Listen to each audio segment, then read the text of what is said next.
handful.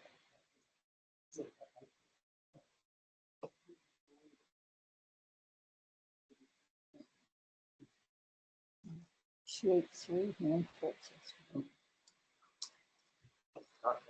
So you can leave them out.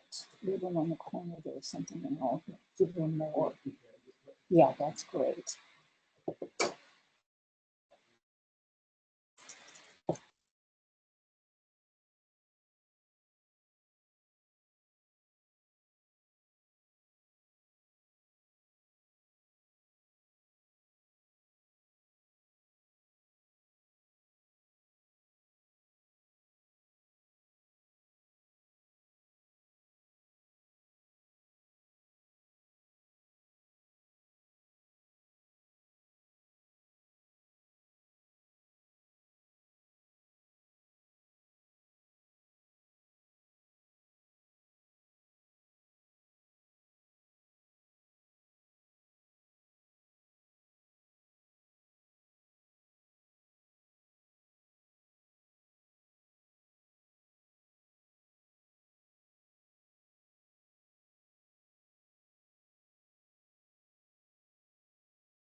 It's going to be, well, actually, it should be okay. I think everybody can see. I think we're good.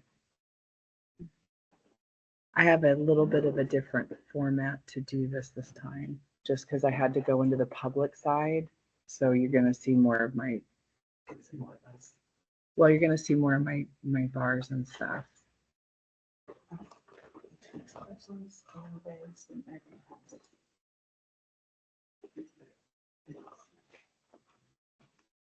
TV might shut off about 5 minutes in.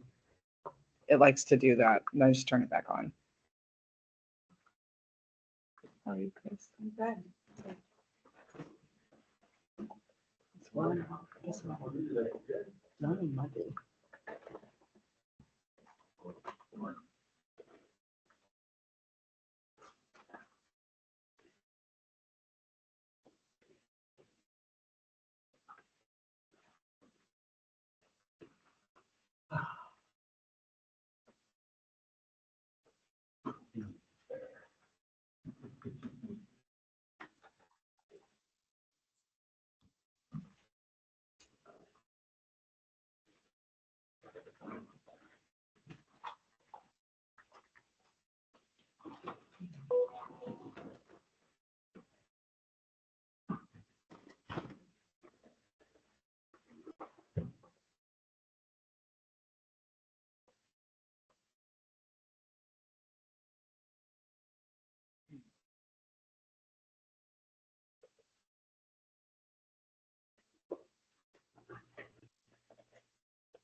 Good morning, everyone online. Gail, can we do a sound check? Can you hear me okay? Can you say something so we can make sure we hear you too?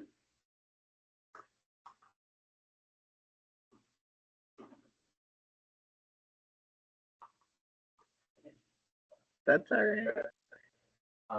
It's the sound. I can hear them. You can hear Gail? Right. So I need you to turn off your all your sound devices. We're not hearing. Gail's on mute. Hang on just a sec, Gail. Hi, Leon. Can you unmute yourself and say something just so we can do a sound check? Yeah, can you hear me now? Yes, we can. Thank you. Okay, Gail, we're good. We're good. All right. Thank you. Welcome. Good morning, everybody. It is 9 o'clock on the dot, so we are going to get started on our Tillmook County Housing Commission meeting. It's August 1st. Can't believe it. So I just wanted to welcome everybody, and we're just going to go straight into introductions. And I guess I'll introduce myself. My name is Carrie Fleischer. I am a representative at large and now board chair. Kessner, North County Rep. I'm Sarah Dental. I am a representative of the real estate community. I'm Chris Lockenmeyer, major employer representative. Sarah Absher, Community Development Director. Parker Sammons, Tillmook County Housing Coordinator. Dave Bennett, South County Rep. All right, we're going to also, Megan Carpenter, I see that you're online. Would you like to introduce yourself? Good morning, Megan Carpenter, City of Tillmook. Great. And Briar just popped on. Do you want to introduce yourself, Briar? Yes, this is Briar Smith with Tillmook County Habitat for Humanity. Great. People that are audience members online, if you'd like to go ahead and take a minute and introduce yourself, that would be great. Leon Tellis Managed, Tillmook SBDC.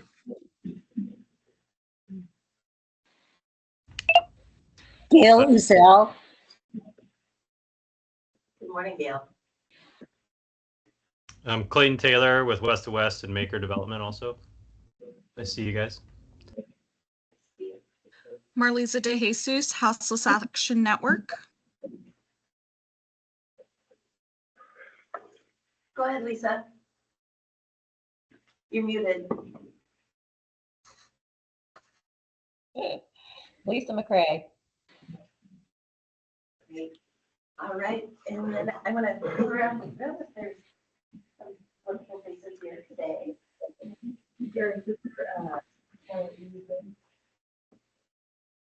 I'm Jacob Holzgraf, North County Beaver, local. Quick bracket, local. And just come in, Kristen Cupfield, Admiral Branch representative. Well, welcome, everybody. Next, I'm gonna move on to our mission minute. Does anybody have a mission minute? Oh, I do.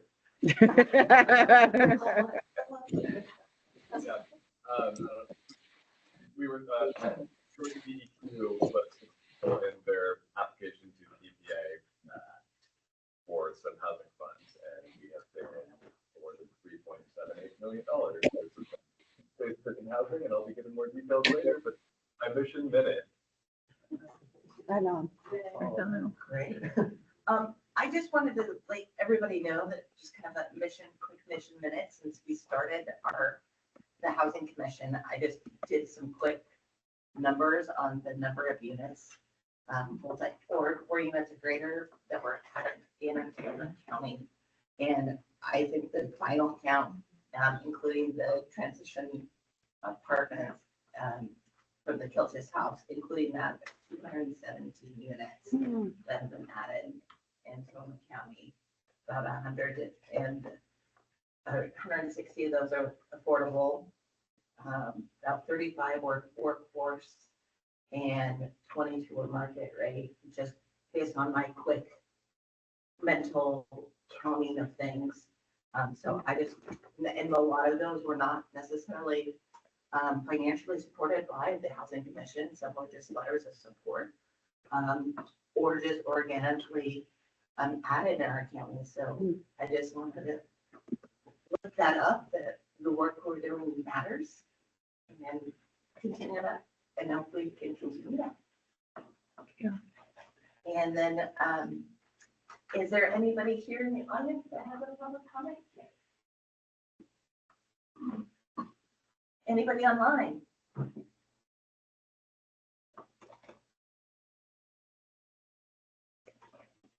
Seeing no raised hands, we're just gonna move on to.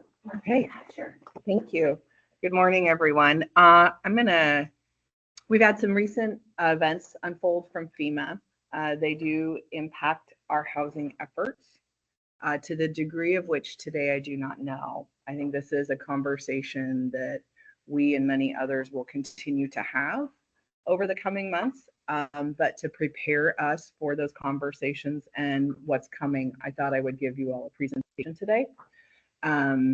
So I'm going to go ahead and stand.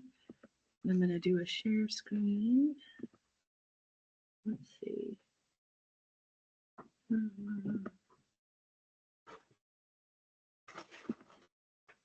Okay, so I have not had to do it from the side before.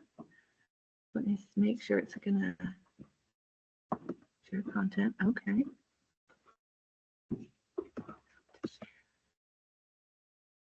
Window.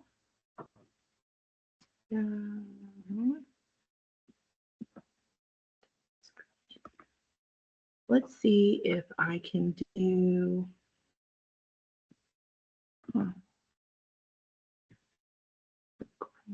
Okay, let me see if I can do that. Y'all are going to see each other for just a minute. Do that, and then I am going to pop this up. Okay, yep. Can you see it, Parker? Okay, great. Okay, all right.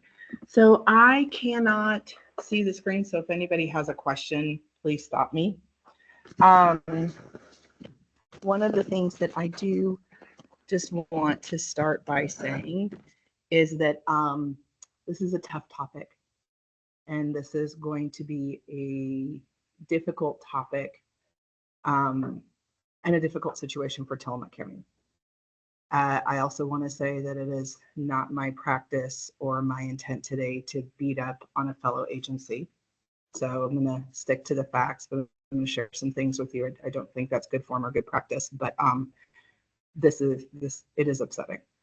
The other thing is in giving this presentation, I think everyone in the room agrees that fish recovery, water quality, and riparian habitat vegetation are very, very important. This is not a question about should we be doing these things. This is the question about, is there a way to do them in a balanced manner that does not upend the social and economic fibers of our communities?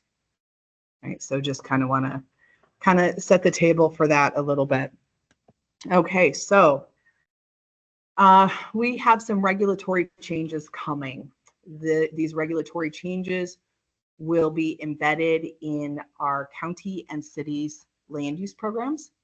So these will pertain to development moving forward.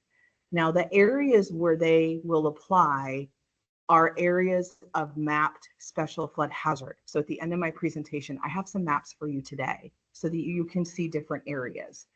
If there is a property that is outside of those mapped areas, then these regulatory changes do not apply. That's really important to say up front because they're kind of scary. So where this all comes from, this is not a legislative or a congressional mandate for us to update our zoning and development codes. This is the result of a lawsuit where FEMA was sued in the state of Oregon. FEMA ended up settling that lawsuit and agreed by court order to have the National Marine Fisheries Service, so that falls under the NOAA umbrella, write what's called a biological opinion for the state of Oregon. And that biological opinion is focused on fish recovery in Oregon. Now, the reason why that biological opinion was written was because the premise of the lawsuit was that because FEMA has allowed development in areas of special flood hazard, that allowance for development has resulted in a take of Endangered Species Act listed species. For Oregon, it's coho salmon and orca whale. Okay, so FEMA lost, they settled, they said we will agree to a consultation with National Marine Fisheries. They can write a biological opinion to tell us how we can do better for fish recovery.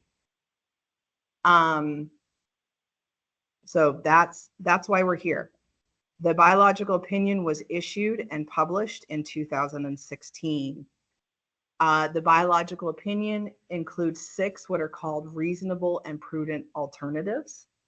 And they are directives for FEMA and how to change the flood insurance program to work on fish recovery and that ESA listed species recovery. So where does this apply? I'm going to get in a little bit more. I'm going to kind of bounce back and forth, but I want to build this so you guys can see. So this applies to 30 of 36 Oregon counties and their cities. So the only area that this does not have a direct impact of is our southeastern counties. But every city and county within this green area will be required to update development codes for mapped areas of special flood hazard. Okay, and when I talk about development, I mean residential, commercial, industrial, agricultural. FEMA defines development. This is an important definition. FEMA defines development as any human-caused change to improved or unimproved real estate. Any human-caused change. Now, I have never permitted for floodplain development compliance offense or an above ground garden box or asphalting a driveway for a residential home. There are just some things I've been really clear with FEMA because they audit us routinely. There's got to be a level of practicality to regulation and permitting. We will all be forced to change that moving forward. So that small amount of discretion that we've been able to have will be gone. And again, this all goes back to that biological opinion and that federal law about protecting ESA listed species. So basically FEMA has taken this lawsuit. They have put it on local jurisdictions to comply. It was FEMA's lawsuit. It was not Tillmook County's. It was not Benton County's. It was FEMA's. But how they are going to comply and meet the requirements of this biological opinion is to require all of us to make the changes for them to meet that those compliance measures. Okay. So the background talked about the reasonable and prudent alternatives. Again, National Marine Fisheries. In 2018, Tillmook County joined a coalition. It was called Oregonians for Floodplain Protection. The biological opinion was issued in 2016. We joined Oregonians for Floodplain Protection to sue FEMA in 2018 to try to stop this. I signed the declaration for Tillmook County for that lawsuit. We have been an active member. I actually sit on the board for that coalition now and have for the last couple of years. That coalition is comprised of Oregon Home Builders Association, Oregon Realtors Association, special districts. The Creamery is a partner in that. Our ports. It is a lot of public and private partnership entities. And in light of some recent events, we are continuing to do our work. But the premise of the lawsuit was, one, FEMA did not have the jurisdictional authority. They are not a regulatory entity. They are a flood insurance entity and emergency management, right? They give us money for disasters. They work on recovery. Our lawsuit was dismissed because we could not prove harm. The biological opinion had been issued and FEMA was starting to work with local jurisdictions and DLCD on implementation. So we filed our lawsuit. Judge dismissed our lawsuit because we were not forced to take action yet. It was still in the design for implementation phase. At the meantime, in working with Congressman DeFazio, we were able to successfully get Congress to pass a 3-year pause or extension on this process. Because it is a lawsuit, this isn't a state legislature thing, right? You go to federal court, you end up in a lawsuit, it's Congress that gets to help you, right? The extension ended in 2021. Following that extension, FEMA completed the draft implementation plan. And as many of you know, the NEPA review process, which is an environmental review process required under federal law, started. And what that NEPA review process does is before you can make a major change to a program or to a law, you have to go through this environmental review process at the federal level that assesses social, environmental, and economic impacts, among other things. So you can't change anything until that review is done at the federal level. There's something called an environmental impact statement that's issued and a record of decision from the federal government for that environmental review. Once all of those steps are taken, then it goes back to the local level or wherever it belongs. And that's when the implementation phase starts. We are a cooperating agency in that federal review process. So myself and Molly Lawrence, who is our attorney as part of that coalition, have sat on that process as a cooperating agency, providing feedback and input to the process. One of the things that we also did was working with the assessor's office, actually tried to quantify for the economic and social impact element what those impacts would be to Tillmook County, acreage, value of improvements, etc. We're hoping, we haven't heard any feedback on that, but we are hoping that they can use that as a model and a baseline. They were actually going to create like a hypothetical community and base the economic and social impacts off of that, which I guess is pretty common in an environmental review process at NEPA. We asked them if we could provide them real data and estimates of what we know that those impacts could be. So NEPA, one important detail is that the NEPA review process is still underway. There has been no issuance of an environmental impact statement, and there has been no issuance of a record of decision. Right? So that's really important because we're not supposed to move forward with implementation until that federal review process is done. Okay, so in the draft implementation plan, there's 3 objectives. Limit new fill or require compensatory flood storage to offset any new fill. There's a water quality limitation and riparian habitat vegetation. So without diving too far into the weeds, I'll tell you what those 3 things mean at a very high level. If you have a bathtub, so compensatory storage, you have a bathtub, you fill it full of water. You put things in the bathtub, what happens? The water goes up. That's right. Okay. If you have a bathtub, let's say Pacific City. That's a good bathtub. There's a lot of floodplain in Pacific City, right? If a landowner wants to build a house and he wants to put another house in the bathtub, the water would rise, right? Nominally. What this is saying for compensatory storage is that either something needs to come out of the bathtub to put that in, or at the same elevation of the ground, you have to find a way to create new flood storage to put the house in.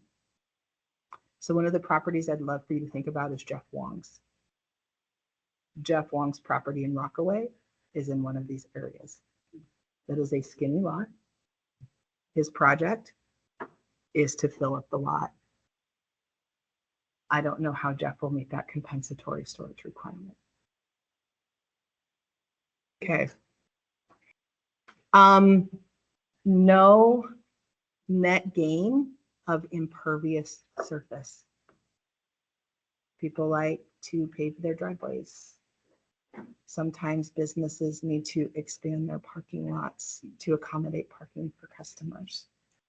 There will be a prohibition on a net gain of impervious surface. Impervious? They can. They are not cost effective, right? But it is, there's some things about that I'll get into a little bit later, but just think about, for anybody, what that means. So basically you can pave your existing driveway. So let's say, Michelle, you have this beautiful driveway, but you're in the floodplain. And you guys, your driveway, it's got a few cracks. You're like, we want to touch it up and pave it. Basically, you will have to grind down all of that existing pavement and then repave it and prove that there was no net gain of impervious surface and no net gain of fill on your driveway.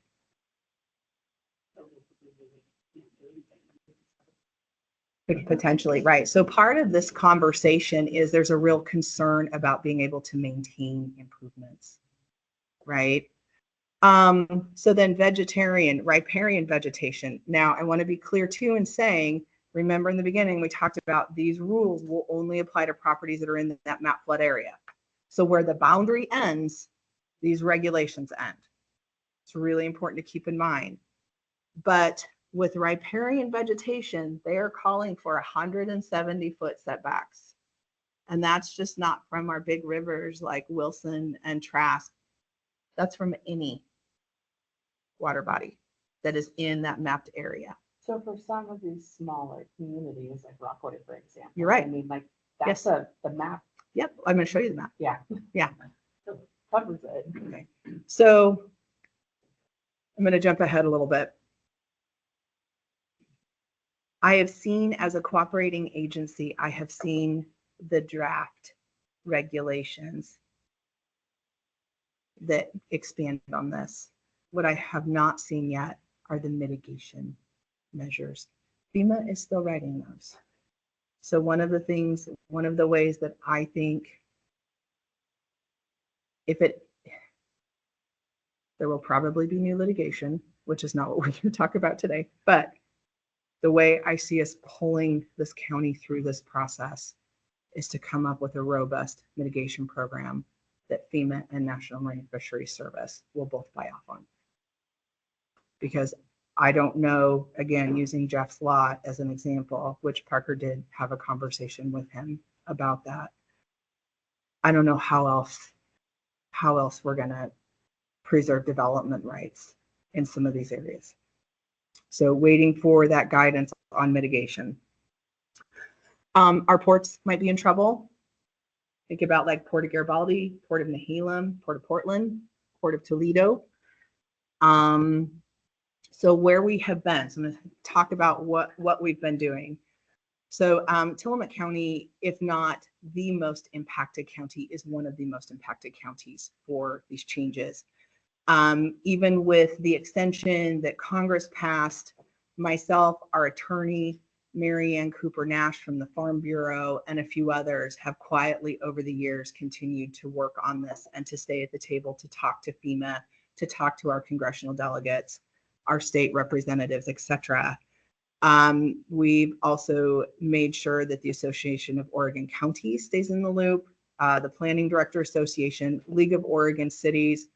Earlier this year, myself, Molly, Chad Allen, a local farmer, and a few others, a League of Oregon Cities, actually the Department of Justice, Jesse Ratcliffe, gave a presentation at the Land Use and Transportation Committee at the state legislature to talk about this.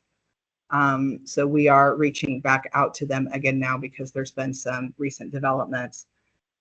Commissioner Yamamoto and I and Molly wrote a resolution for National Association of Oregon Counties. That resolution was passed. Commissioner Yamamoto took that forward before he retired, and NACO made it a platform, which means it is a standing issue at NACO now as well.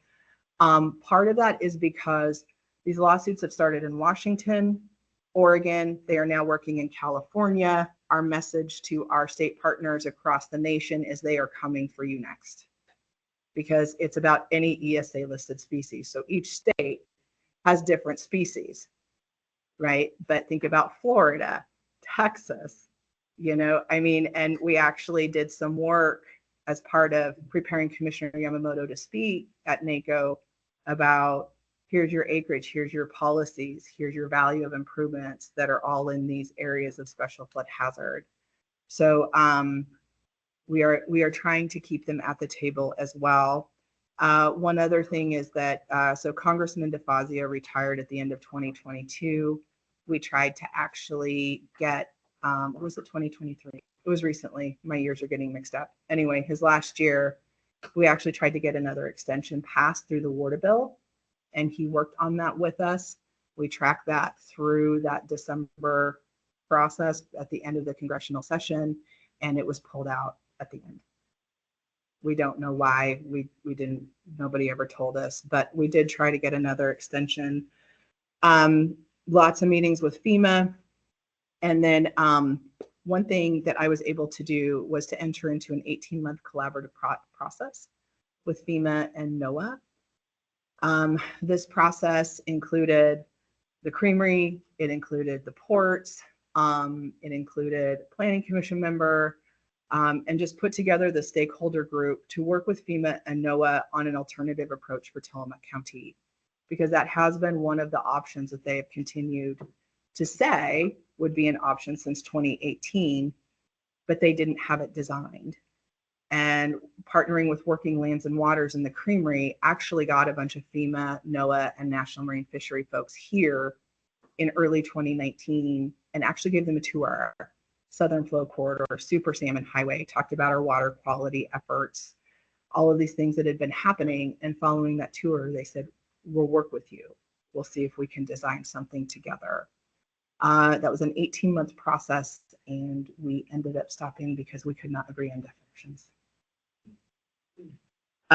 So again, interested to see what happens as this now is rapidly apparently moving forward, what that mitigation guidance looks like.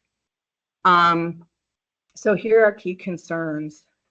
The first one is that this lawsuit is being pushed on local jurisdictions. It's going to affect local governments. It's going to affect local landowners. It has no regulatory basis. Then with that, what we don't know is through this environmental review process, if National Marine Fisheries will actually accept what FEMA is doing through this environmental review process.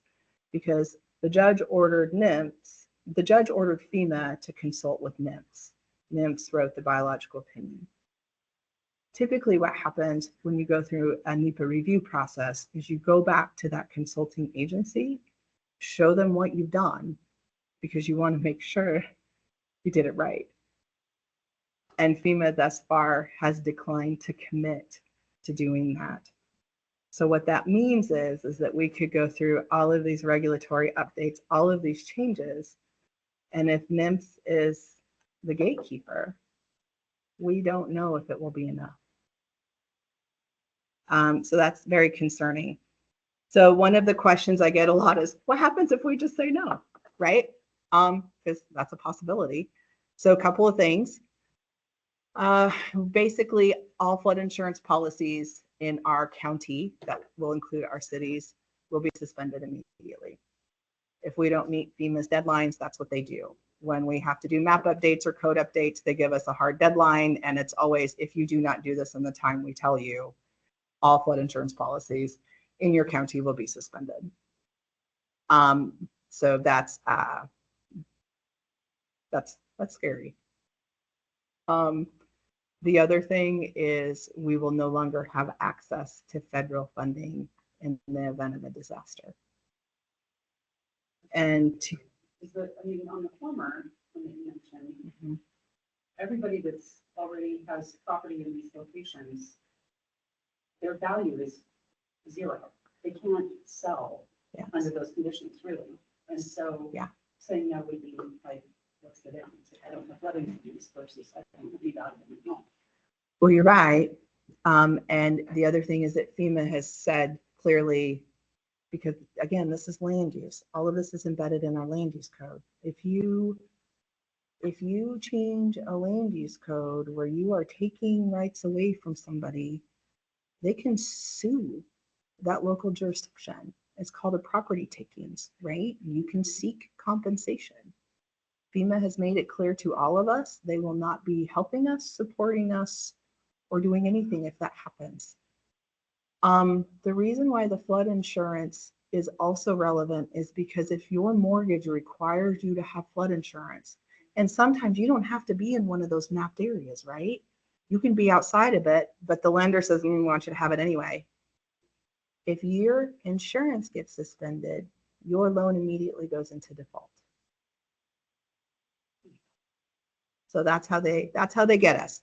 And what they're saying is to ensure your continued participation in the National Flood Insurance Program, you must do these things. And if you don't, these things will happen. Okay. So what happened? We knew that with this environmental review process, we've been a cooperating agency. We've been at the table trying to provide feedback, focus on mitigation, etc. There was another lawsuit that was filed late last summer, and we meaning all of those counties and cities that you saw on that map, we all received a letter July 15th telling us that in preparation for full implementation, FEMA is going to support communities on taking early steps to implement new regulations now, to ensure, this is my favorite part, to ensure our success in full implementation. Yeah, they are. Yep. So we thought we'd have a couple of more years. We continue to work all that list of state, federal folks, everything that we've been doing. Thinking we had 2 more years. because the environmental review process isn't anticipated to be over until late 2025, early 26, implementation somewhere between 26 and 27. So not kicking the can down the road, but continuing to do everything we could in the background to better understand what this is going to look like, what we could do, who could help us advocate, etc. So this letter had 3 options. They're called pre-implementation compliance measures, or PICMs, as FEMA likes to call them with their acronym. One of the PICMs, starting December 1st until full implementation, is to prohibit all development in areas of mapped flood hazard. Second option is to adopt the model ordinance. So I've seen fragments of that as a cooperating agency, but even on my meeting with FEMA yesterday, it's not done. So they're supposed to have it done. They're hoping to have it done by our meeting in August.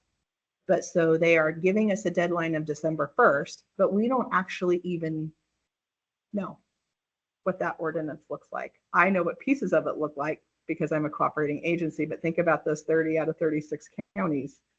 They don't know. And there's like the mitigation pieces and other pieces that aren't written yet. The third option is to continue to review permits on a permit by permit basis.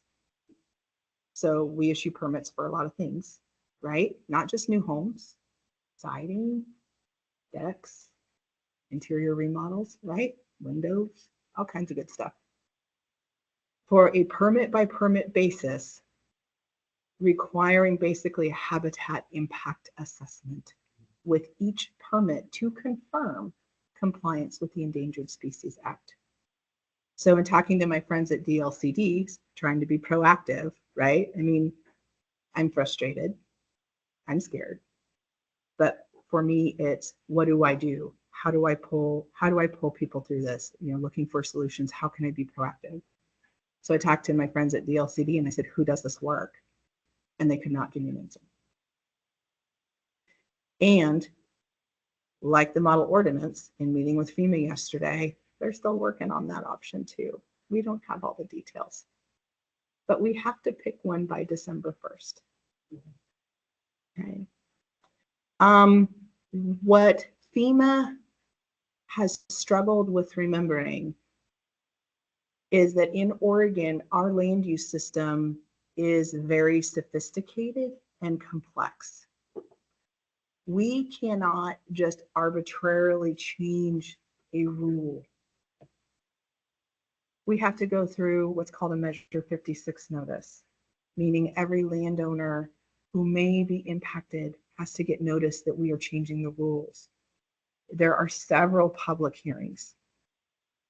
It will take us, once we know what those options fully are, it will take us months to change our ordinance to get that done. Think about the ADU stuff and all this stuff Senate Bill 406, right? There's a long timeline for those things, and there's a reason for that. So pressing FEMA in a meeting, because they are being very, it's kind of, I want to say flippant almost about this, is failing to understand that in Oregon, we can't just change our rules and it takes time. And that impressing, they're like, oh, you just got to pick one by December 1st. Okay. And we start auditing, they start auditing us and we start reporting to them January 2025. So they're going to also accelerate. Right now we get audited routinely. They're called community assistance visits. They're accelerating and making those more frequent. And they're giving us the list of reporting requirements that we will have to start doing in January. Like how much fill is going in where? What is the net gain? You know, what are you doing for pervious surface versus impervious surface? Aside from the construction permitting and all that stuff we already do. By December 1st, if we do not have one of those options in place, we automatically default to not being able to process any permits until one of those 3 pick-em measures is in place. So what we are doing right now is reaching out to everyone who we have talked to in the last year who is considering about getting a permit to do some kind of development. And what we are saying is, please come in to see us. We have to get you in a process before December 1st. And because these permits can be complicated, in talking to city planners and others have sent emails out to contractors, developers, et cetera, saying, if you have any open applications that have an incomplete status, get your stuff in now. We have to be able to issue a permit, and we have to have it by December 1st, because I don't know what we're going to be able to do after that. What I did get clarification from FEMA on yesterday, and here's the other thing that's interesting. We've been talking about this for years. After this letter, there was a meeting for state, county, and city agencies. There were 14 of us on the call. 6 of them were FEMA, and 2 of them were Molly and I. That was the first meeting that they held after this letter was sent out. Fortunately, yesterday there were over 110 people on it. So the letter's gotten everybody's attention, which is good. What I did press for yesterday and got verification of is that we just have to have the application in by December 1st. Because even this letter was so vague. I was like, does that mean I can't issue anything after December 1st? Or does it mean that I can issue permits as long as they come in before December 1st? Because land use, again, has all these rules about what you can and can't do, and FEMA's coming in and upending them.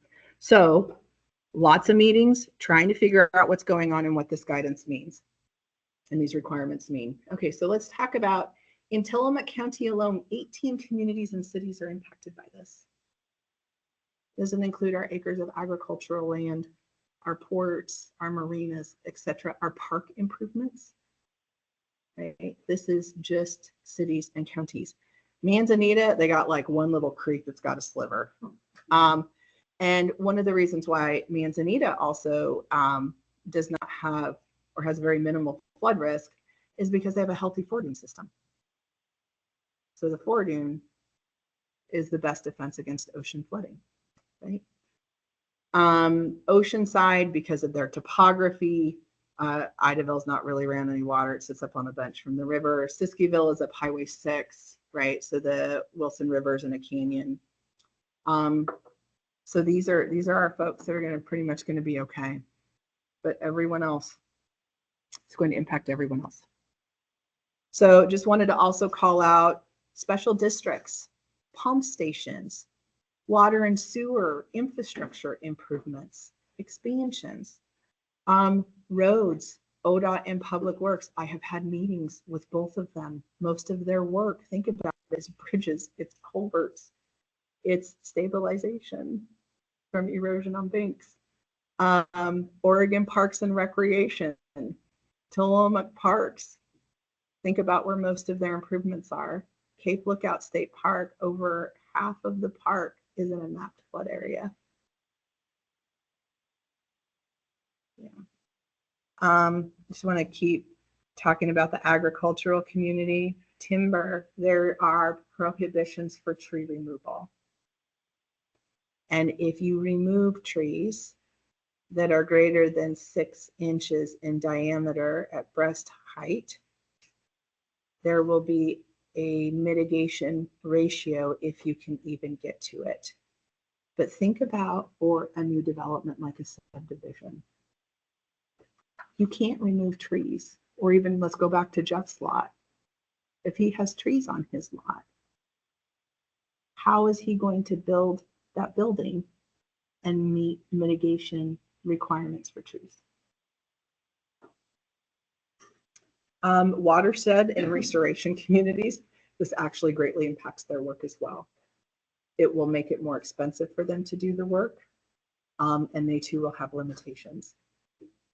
So this will impact everyone. Okay, so I'm going to show you some maps now, and then we're going to talk about something that's happier and better, right? Done. Okay, perfect. There's a question on. Yeah. Sarah, Sure. if I could interrupt you for just a second. This is Dave Madison, City of Bay City.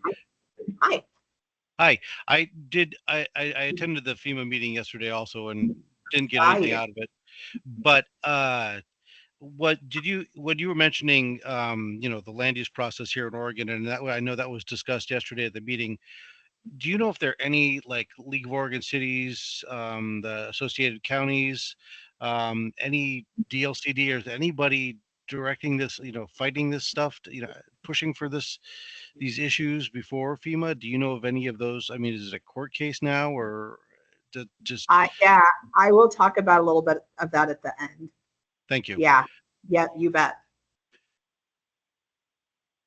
We have had so much change in leadership. Just think about your community, city councilors, mayors. In the last 10 years, you are almost 10 years since that biological opinion was issued. Think about how much turnover and change you've seen in local leadership. And then times that by 30 counties. It has been a lot of what we have done over the last few years is trying to educate people and to make them aware of this and to help them prepare and understand something is coming. The attendance on that meeting, and Dave, like, our cities have been great. They've been keeping up. We have a lot of conversations about this. I've talked to our communities about this. But there are people scrambling statewide who thought it's just kind of out over here, right? It's not here yet. It's still, yeah, there's something about a lawsuit. But this letter, this July 15th letter that is now forcing us all 2 years into this ahead of time, without completion of that environmental review process, is a big deal. So there are a few types of flooding in Tillmook County. So one thing that most people don't know is that almost every property is in a flood zone. You're all in a flood zone. But it's the regulated flood zones that matter. Okay, so there's a difference. It's if you say, am I in a flood zone? The answer is yes. But the important question is what kind? Right? So there's called A zones, which are your areas that are susceptible to 100-year floods. Okay, so when I show you these maps, they're like a green aqua area. There's floodways, which is where the rivers swell. Those are a red hatched area. Those are super special. In those areas, not only do you have to elevate, but you also have to get what's called a no-rise analysis. It's a hydraulic and hydrologic analysis that's done through an engineering program process to confirm that by putting your house in the bathtub in that floodway, there will be no rise in floodwater, period. Right? There's coastal and ocean flooding, which is where, like, Nescoin does not have a healthy foredune like Manzanita, right? You guys have riprap, which if you maintain it stops erosion, but it does not stop flooding. And so you can get tidal surge and wave surge from the ocean. So A zones, river, creek, streams, floodways, big rivers, and then your ocean flooding, which is coming from, that's your tidally, your ocean surges. In Tillmook County, you can develop in all of these areas, but there are standards, there are construction standards that must be met, right? So we don't have prohibitions. Some cities and counties that want better insurance ratings will say you cannot develop in floodways, period. But think about from Burden's towing down to Fred Meyer, what that would do if we said no development in the floodway. Okay, so we allow development in a floodway. Those corridors are one area I am very concerned about where there will just be prohibitions, period. Okay, so blue areas, red hatched areas. We're going to work our way from north to south. They do, but I'm not sure on maintenance. Right, when Fred Meyer wants to repair its parking lot, do they have to go? They'll have to get some sort of biological assessment to do it. Yeah. So, okay, so let's start. This is Manzanita. Neoconi is up to the north. Neoconi, like the bottom of Beulah Reed Road, where it runs along the ocean there at those lower elevations, they do have some flood properties there. So it's the blue and it's the red hatch. So this is the floodway. You can see it's got floodway here. So here's Nehalem. Most of their downtown corridor is in those mapped areas. So for their commercial development, that's a big hit. Manzanita, you see that red line and all of that blue stops. That's because they have that foredune there. So that foredune protects them from those ocean, those tidal surges. Bayside Gardens actually sits pretty good, which is where we've seen a lot of our workforce housing projects, which is awesome. Down here, there's some development down here that is impacted. There's a little subdivision down here. But in this map, where you really see those impacts is, excuse me, the downtown part of Nehalem. And then I'm going to move the map over. So this is where all the farms are. This is the Nehalem Bay Wastewater Agency that is also inside. So when we talk about special districts, when we talk about how are they going to do what they need to do, this district is seriously, severely impacted. I just did some permits for them. They had some scouring on the bank of the levee. This is the river. So they had to do some repairs there because it was undermining and their lagoons sit right on the other side of that levee. And just going through the processes that are in place today were extraordinarily difficult. And here's the thing, all those ESA requirements, the environmental impact, et cetera, because they had to get a joint State of Oregon Department of State Lands and U.S. Army Corps of Engineer permit, that ESA work was already done. So one of the things that we are also trying to argue is there are existing permitting processes in place at the state and federal level that have determined when that type of an impact assessment is appropriate. It's not residential construction on a lot by lot basis. It's not a new subdivision. It's stuff like that, right? You've got in-water work. You've got all these things going on. So those permitting requirements are now going to shift and extend over to everyone in these areas. And then that flood compensatory storage limitations, et cetera. But, and you can see this part of the Nehalem, that floodway is pretty big. And then where it goes is all the way up 53. It's where you start seeing some elevation changes. But again, agricultural lands are down in there. Wheeler, so this is Wheeler. So Wheeler and Garibaldi have very similar topography, right? It's got some flat areas, they're closer to mean sea level, and then the topography shoots up pretty good.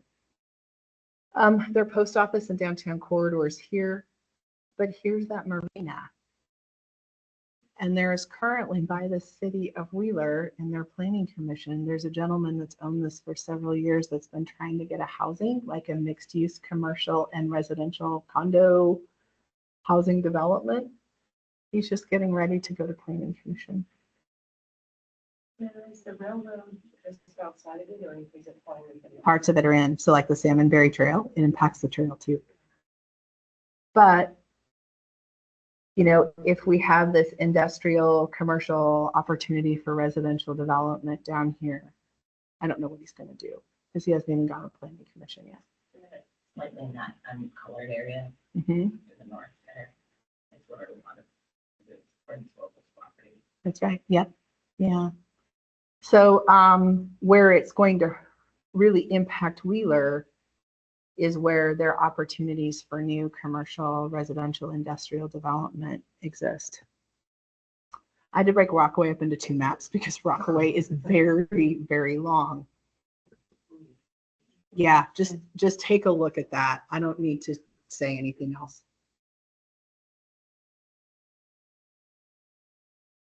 All the blue.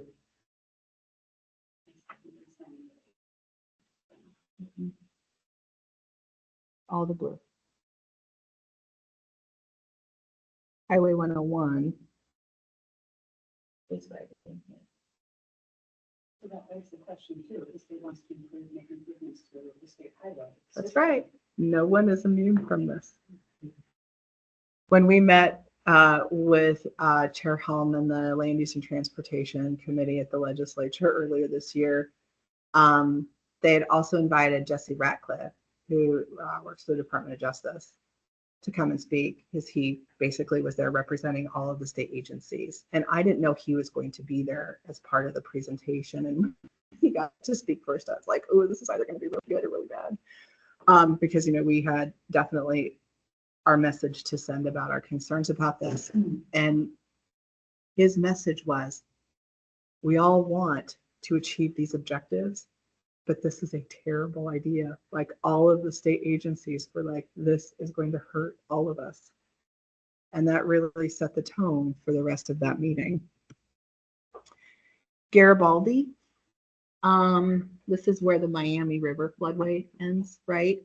And the reason why it ends and it doesn't extend into the bay is because there comes a point where areas become tidally influenced. Right, so the tides really dictate. There's no predictability here with water rise levels in terms of development. So you will see every river end somewhere. Bay Ocean Road, where the Trask and the Tillamook meet, that actually the floodway ends pretty far upriver because so much of that area is tidally influenced. But you can see the port.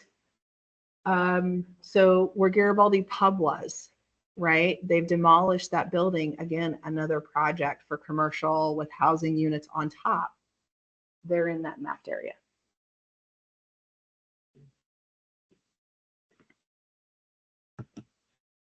Bay City, they've got some areas where they are going to be impacted, especially with some of their infrastructure improvement areas.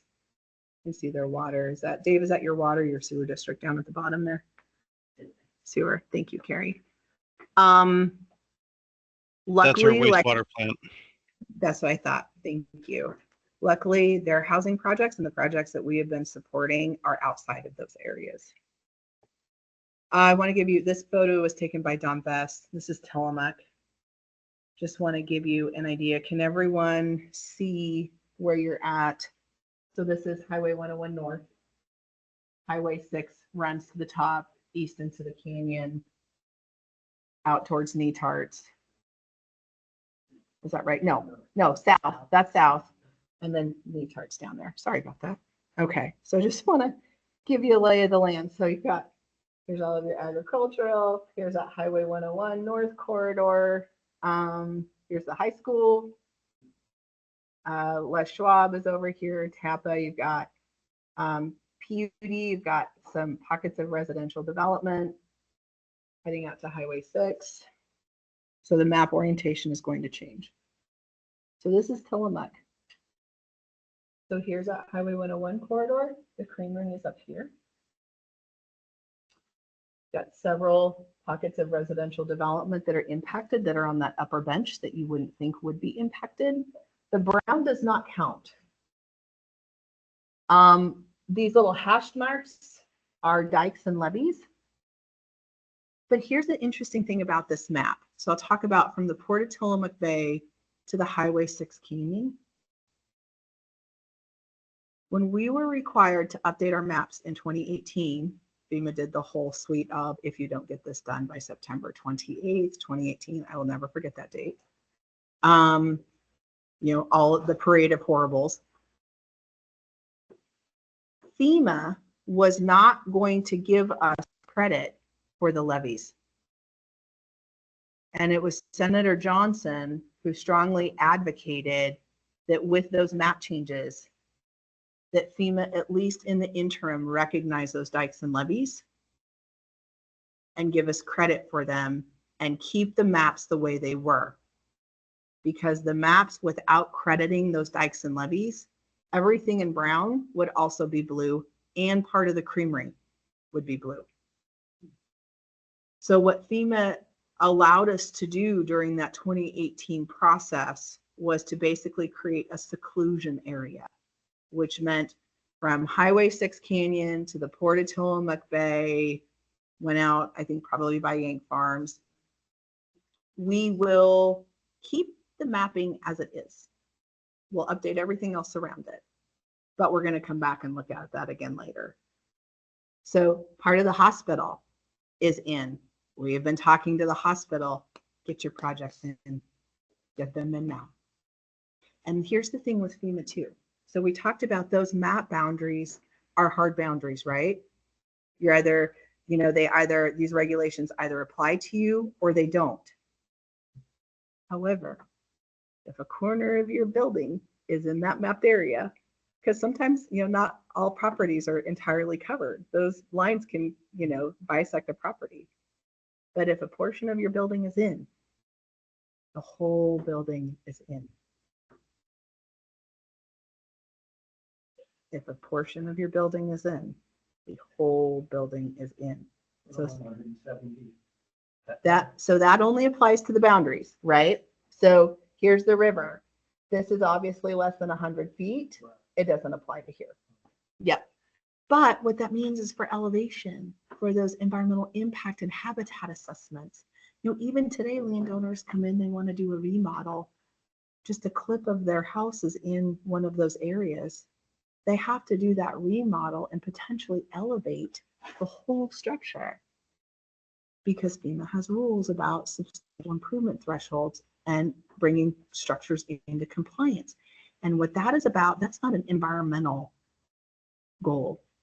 That is a flood insurance goal. They want to minimize your risk of flooding because the nicer your house is, if you get flooded, the more money they have to pay you. So they give us all of these thresholds to say, when the value of the work you're doing on your home exceeds a certain piece, you're elevating. If you're not where you should be, everything's coming up. It could be a roof repair, right?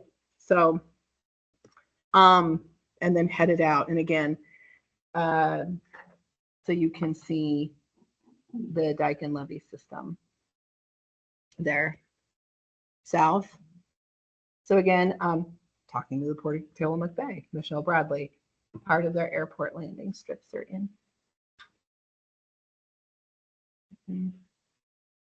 But really, and the high school sits up just high enough on a bench, right? Because there's a bench there to where it's out. But yeah, that's all the blue.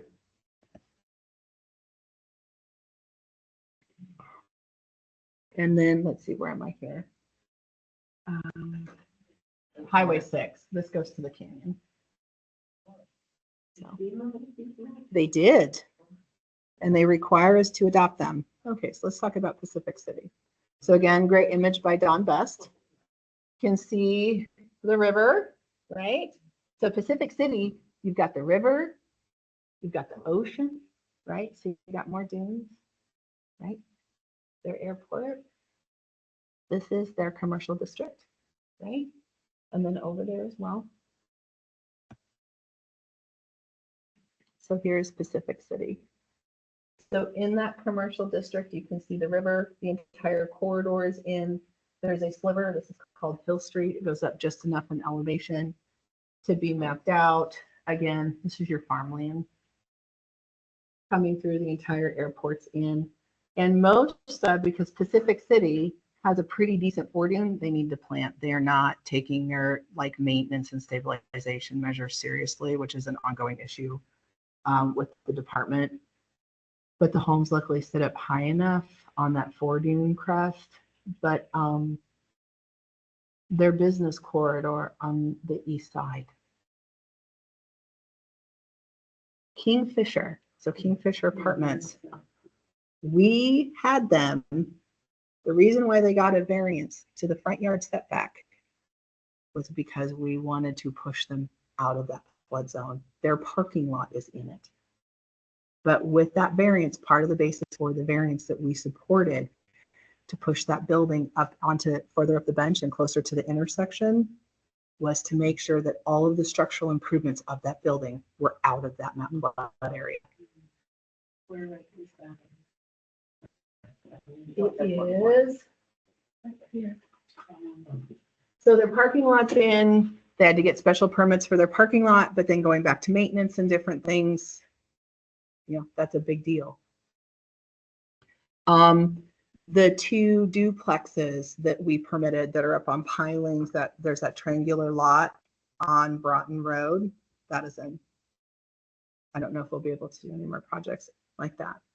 And we actually worked with them to design that project to put it up on pilings and piers to minimize the building footprint and the, impervious surface and stuff. So that, I mean, I think to me, that could be one of our models for how we start developing. You park underneath, low impact development for, you know, pervious surface, everything's elevated. You don't have like, one of the things that they are talking about is, you know, doing away with conventional foundations in areas of special flood hazard. You can build a conventional foundation. It has to be engineered to withstand hydrostatic pressure during a flood event, right? Because that water comes and it pushes on your foundation. So you have to have the right engineering, but you also have to have venting, open areas. And there's a ratio of the area of your foundation to the venting for opening, so the water can flow through, and the vents can only be no more than 12 inches from the ground, because it allows the water to go through and it doesn't push on your foundation. Right? Does that make sense? Because that water comes through in a flood event. So what FEMA is saying now is that that works to mitigate flood risk, but it does nothing for the fish. So what I think, if we can get through this process to still allow some kind of new construction, it will probably almost all be on pilings and piers, because now not only do we have the flood risk minimization goal, but fish passage. And they can't, you got a foundation there, the water can get through the vents, but the fish can't get around it. And then, yeah, here's just a close up. You can see Kevin and Katie, Kingfisher is just to the,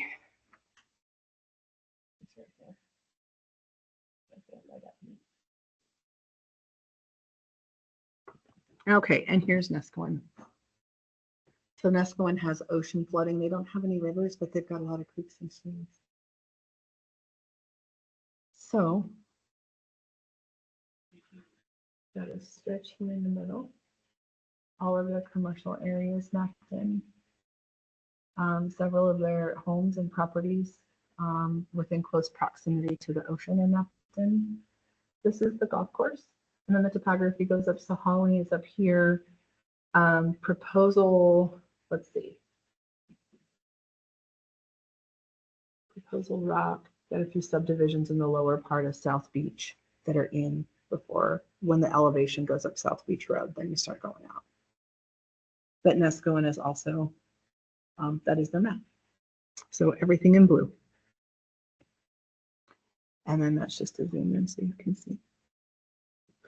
What's good about this is that this is all zoned for residential development. They have a bit of a beaver issue right now. And some of this does flood. It's more of a retention area from sheet flow drainage, right? So you've got some little creeks that traverse through. This used to be the old golf course, but moreover, you know, this sits down. This is all very high, hilly topography. So all the water, you get a lot of water, comes down here. But it is currently zone X, which here's one of the other things about the maps. Some areas you're like, it never floods here, why am I in?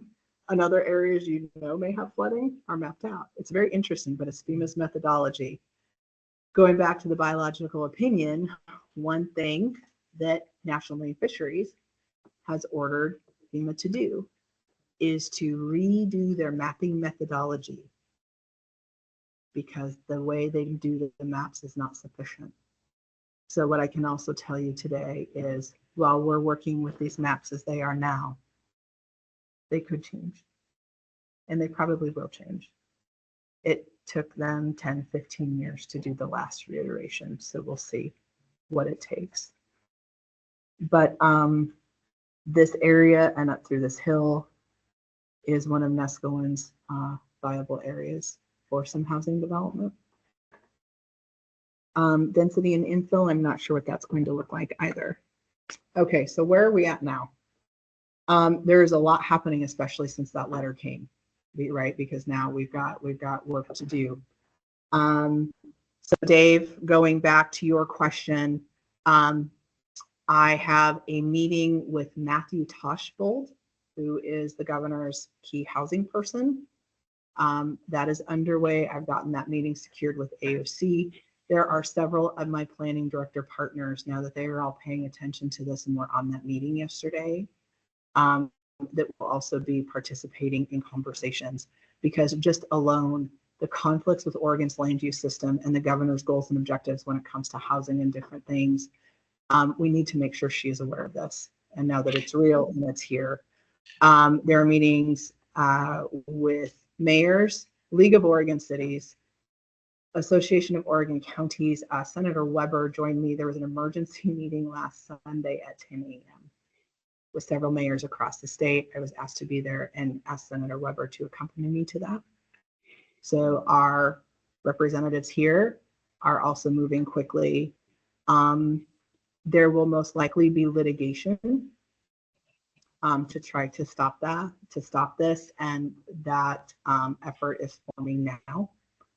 And I will share more with you later, because I don't have anything to share at the moment. FEMA not giving us those documents is hurting us.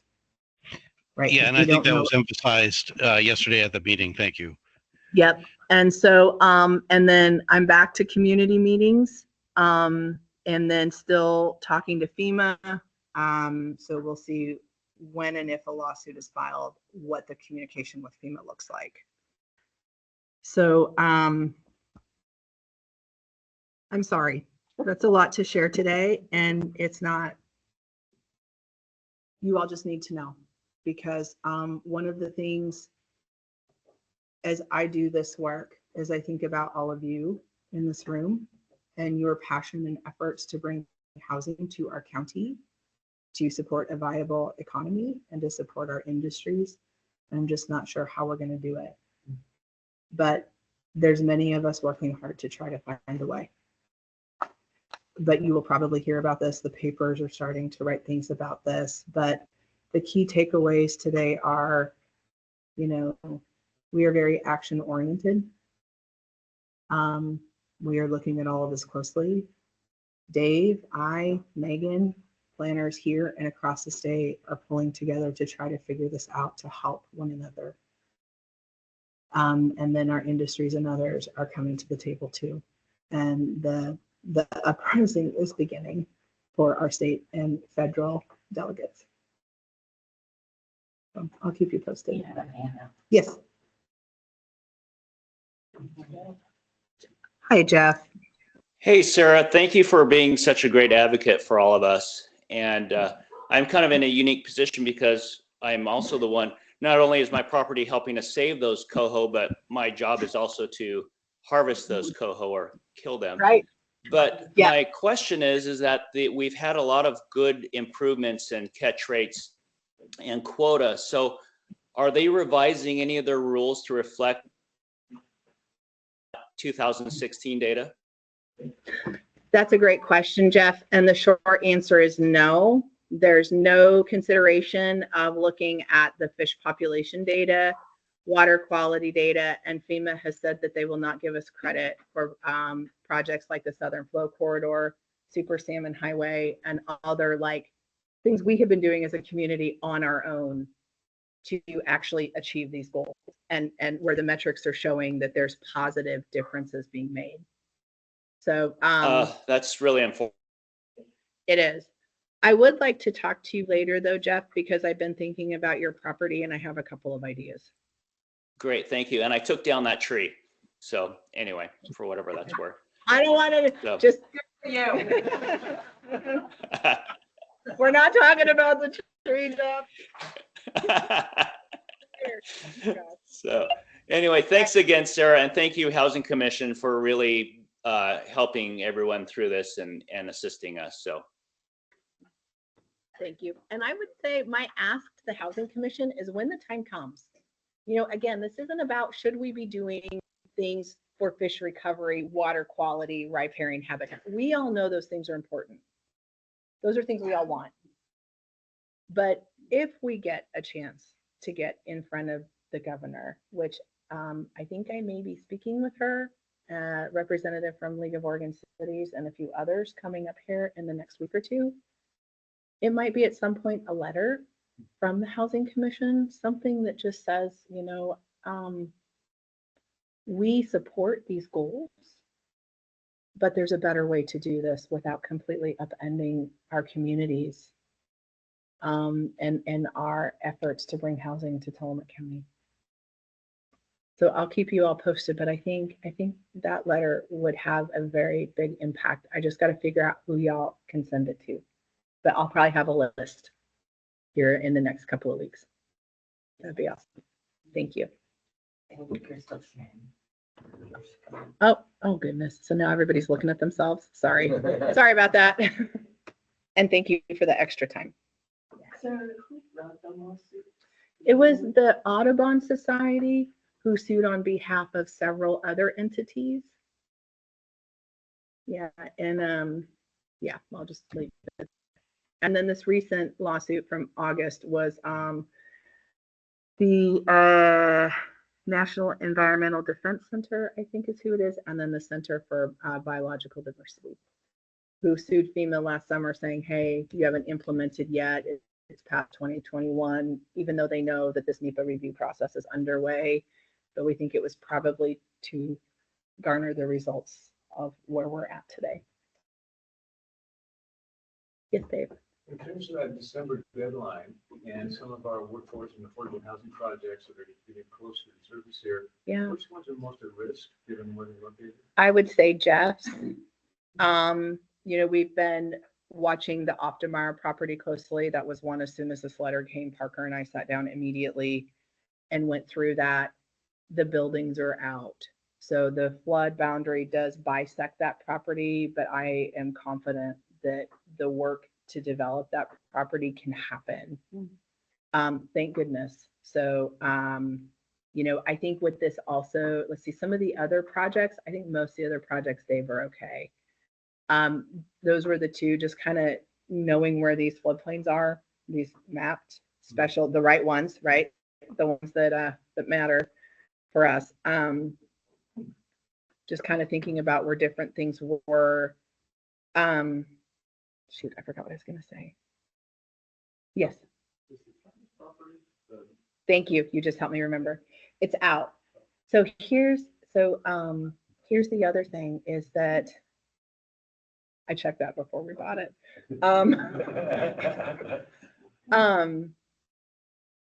The east side of Tillmook becomes so critically important because there are no mapped, regulated areas of flood out there.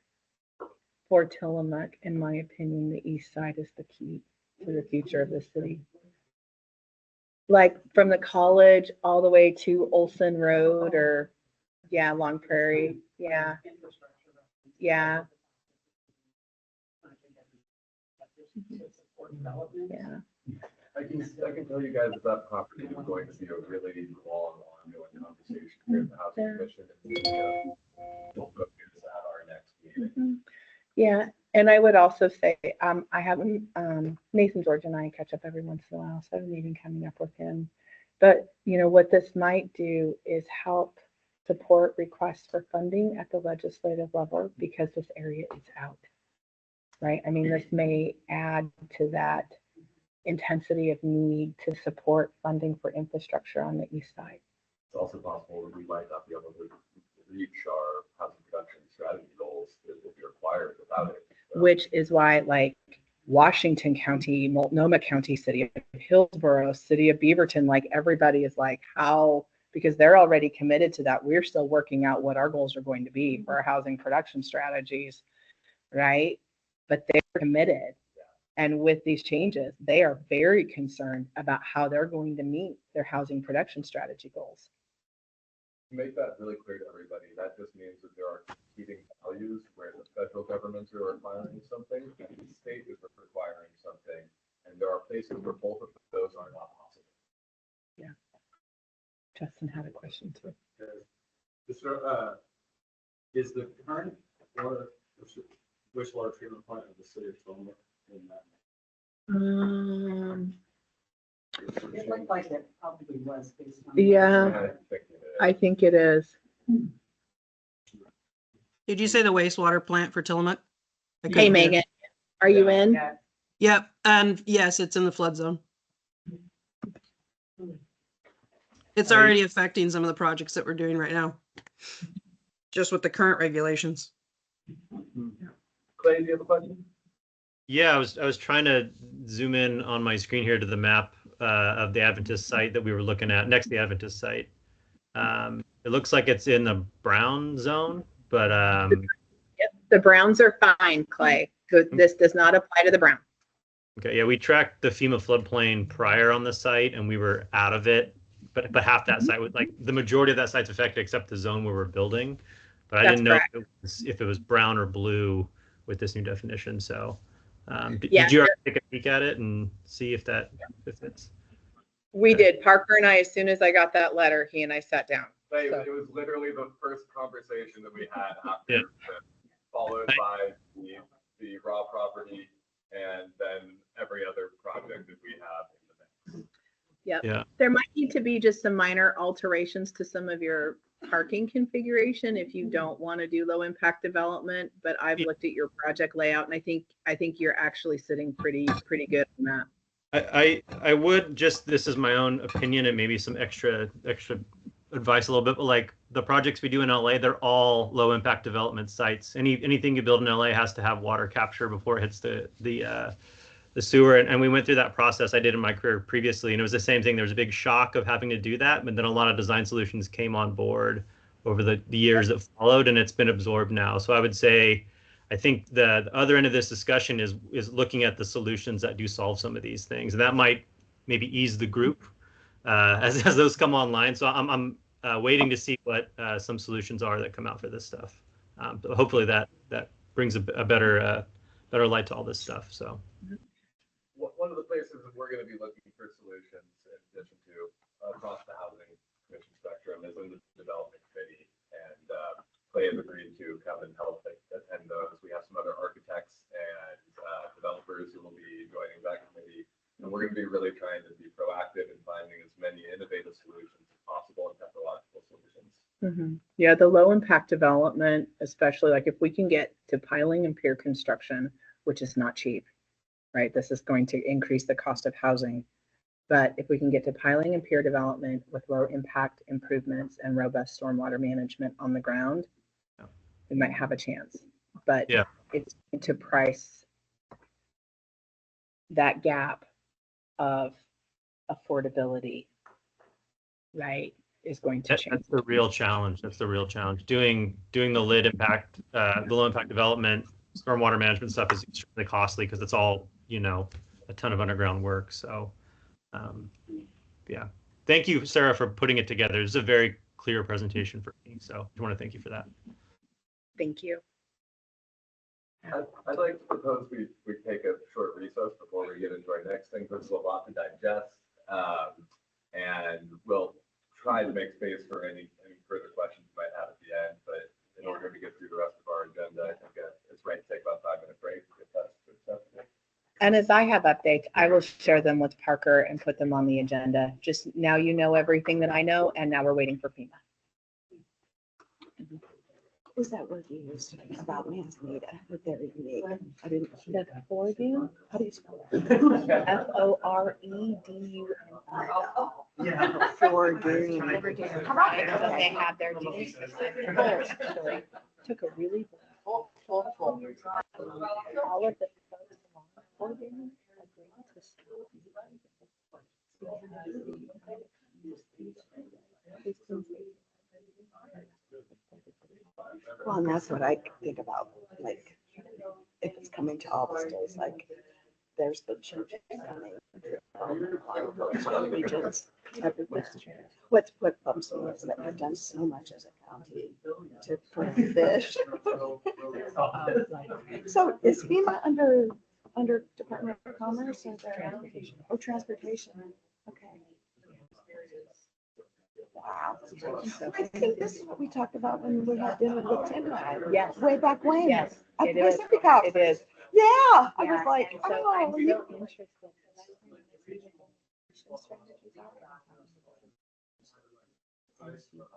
Yeah.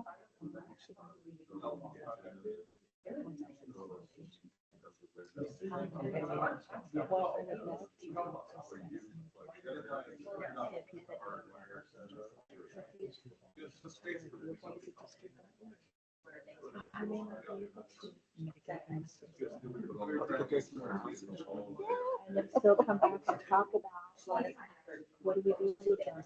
How can we measure and show it?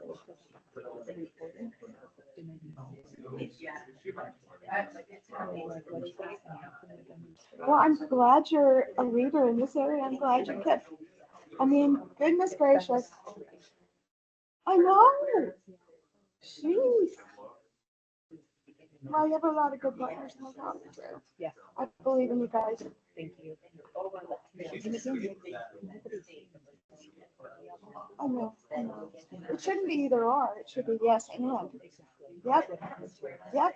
Yep, that's exactly what I know. I mean, development in our county is difficult because of a variety of reasons.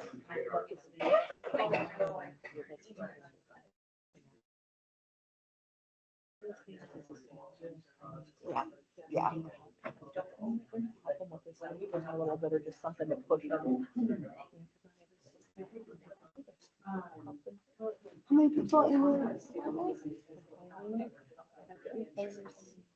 Yeah, that's not enough. We're so lucky we have him. We wouldn't be, you know.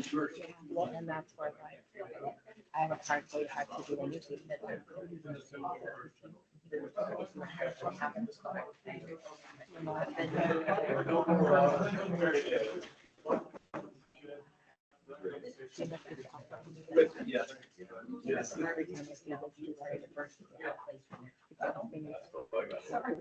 That's a reason. My coordination.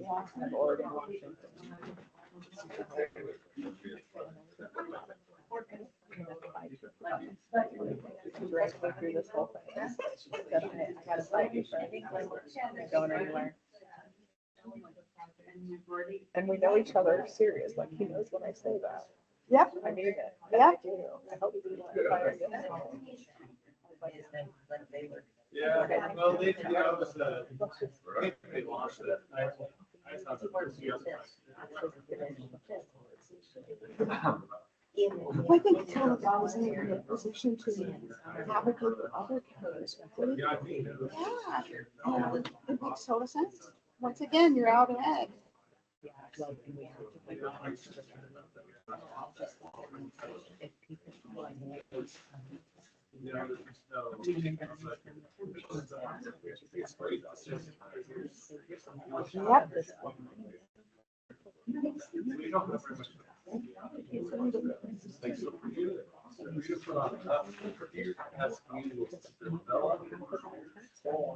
Yep.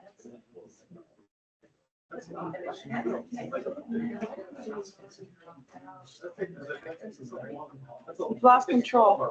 I have been trying to get back. It's exactly right. That is so good. Thank you. I'm sorry it took longer. than No, I was no. trying to. It's fine.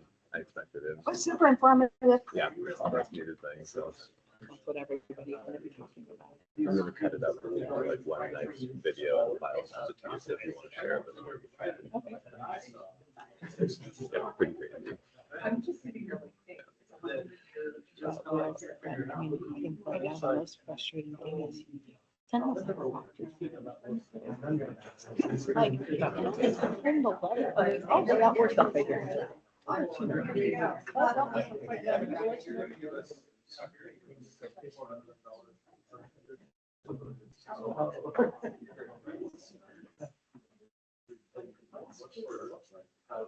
That was a very sobering start to the morning. I'm sorry. That's why I don't have any friends, Chris. I never have good news.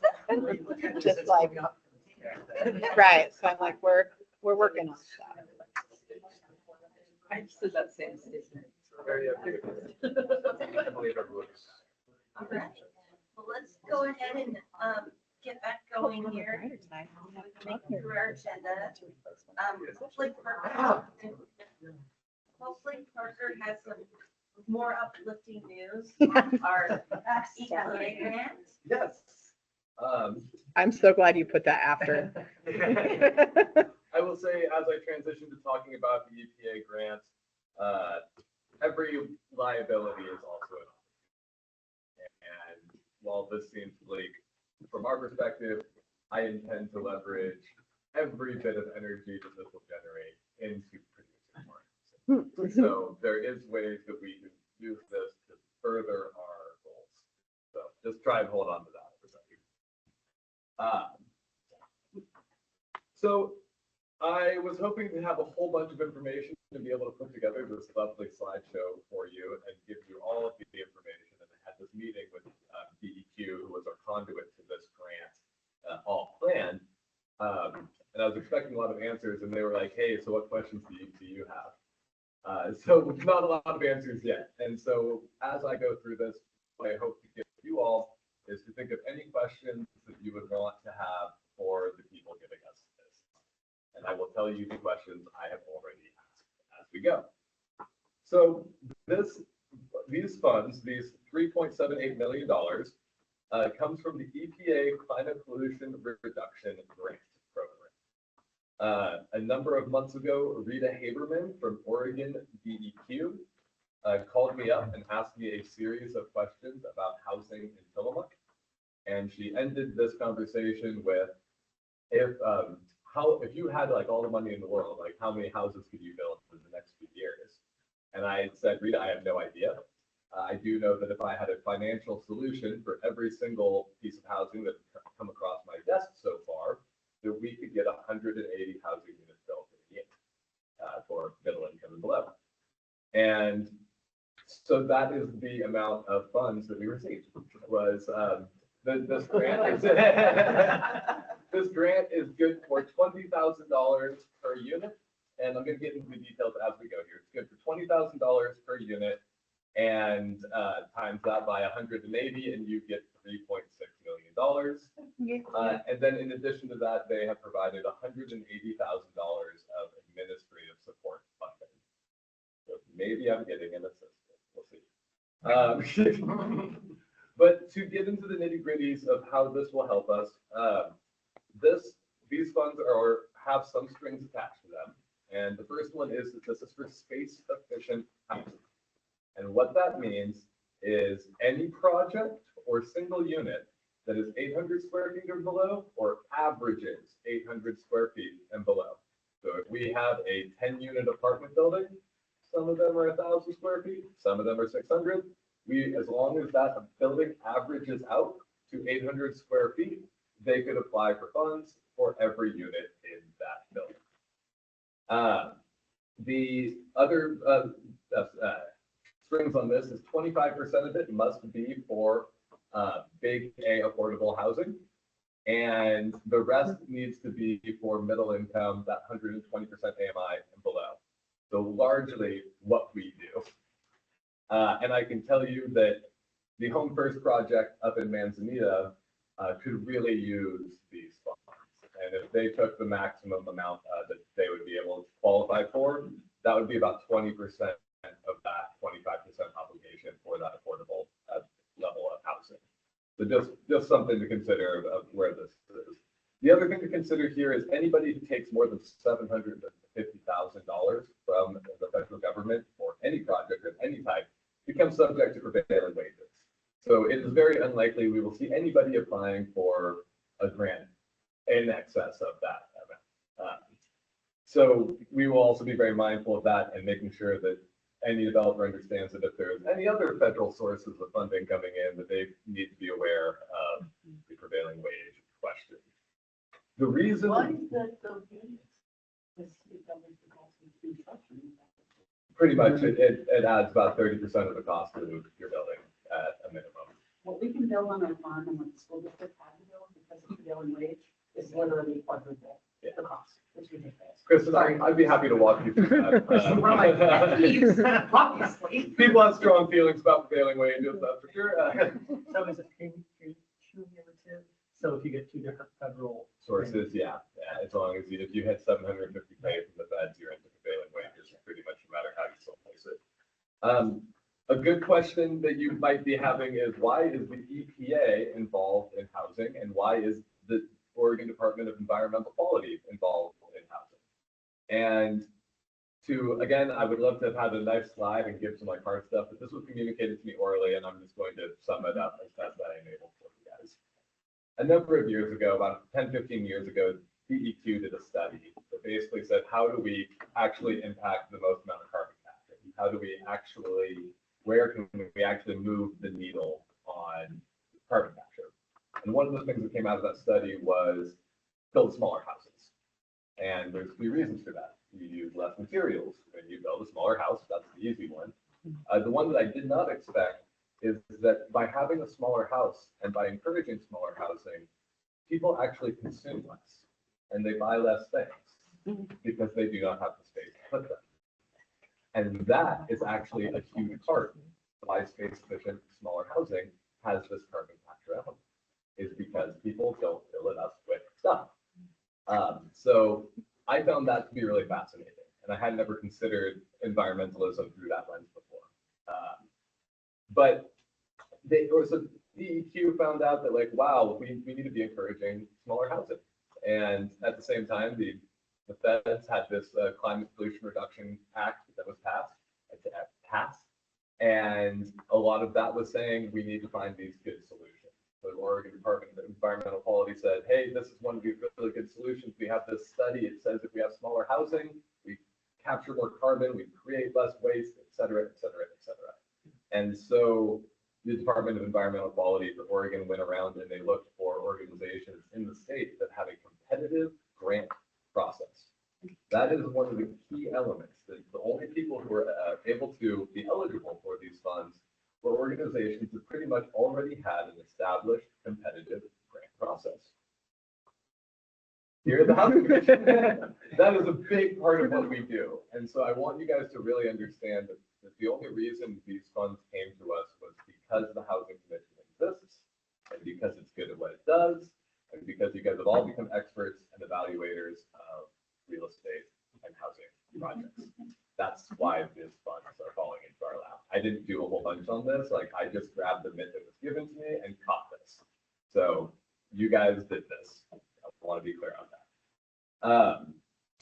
So those are really the most important bits here.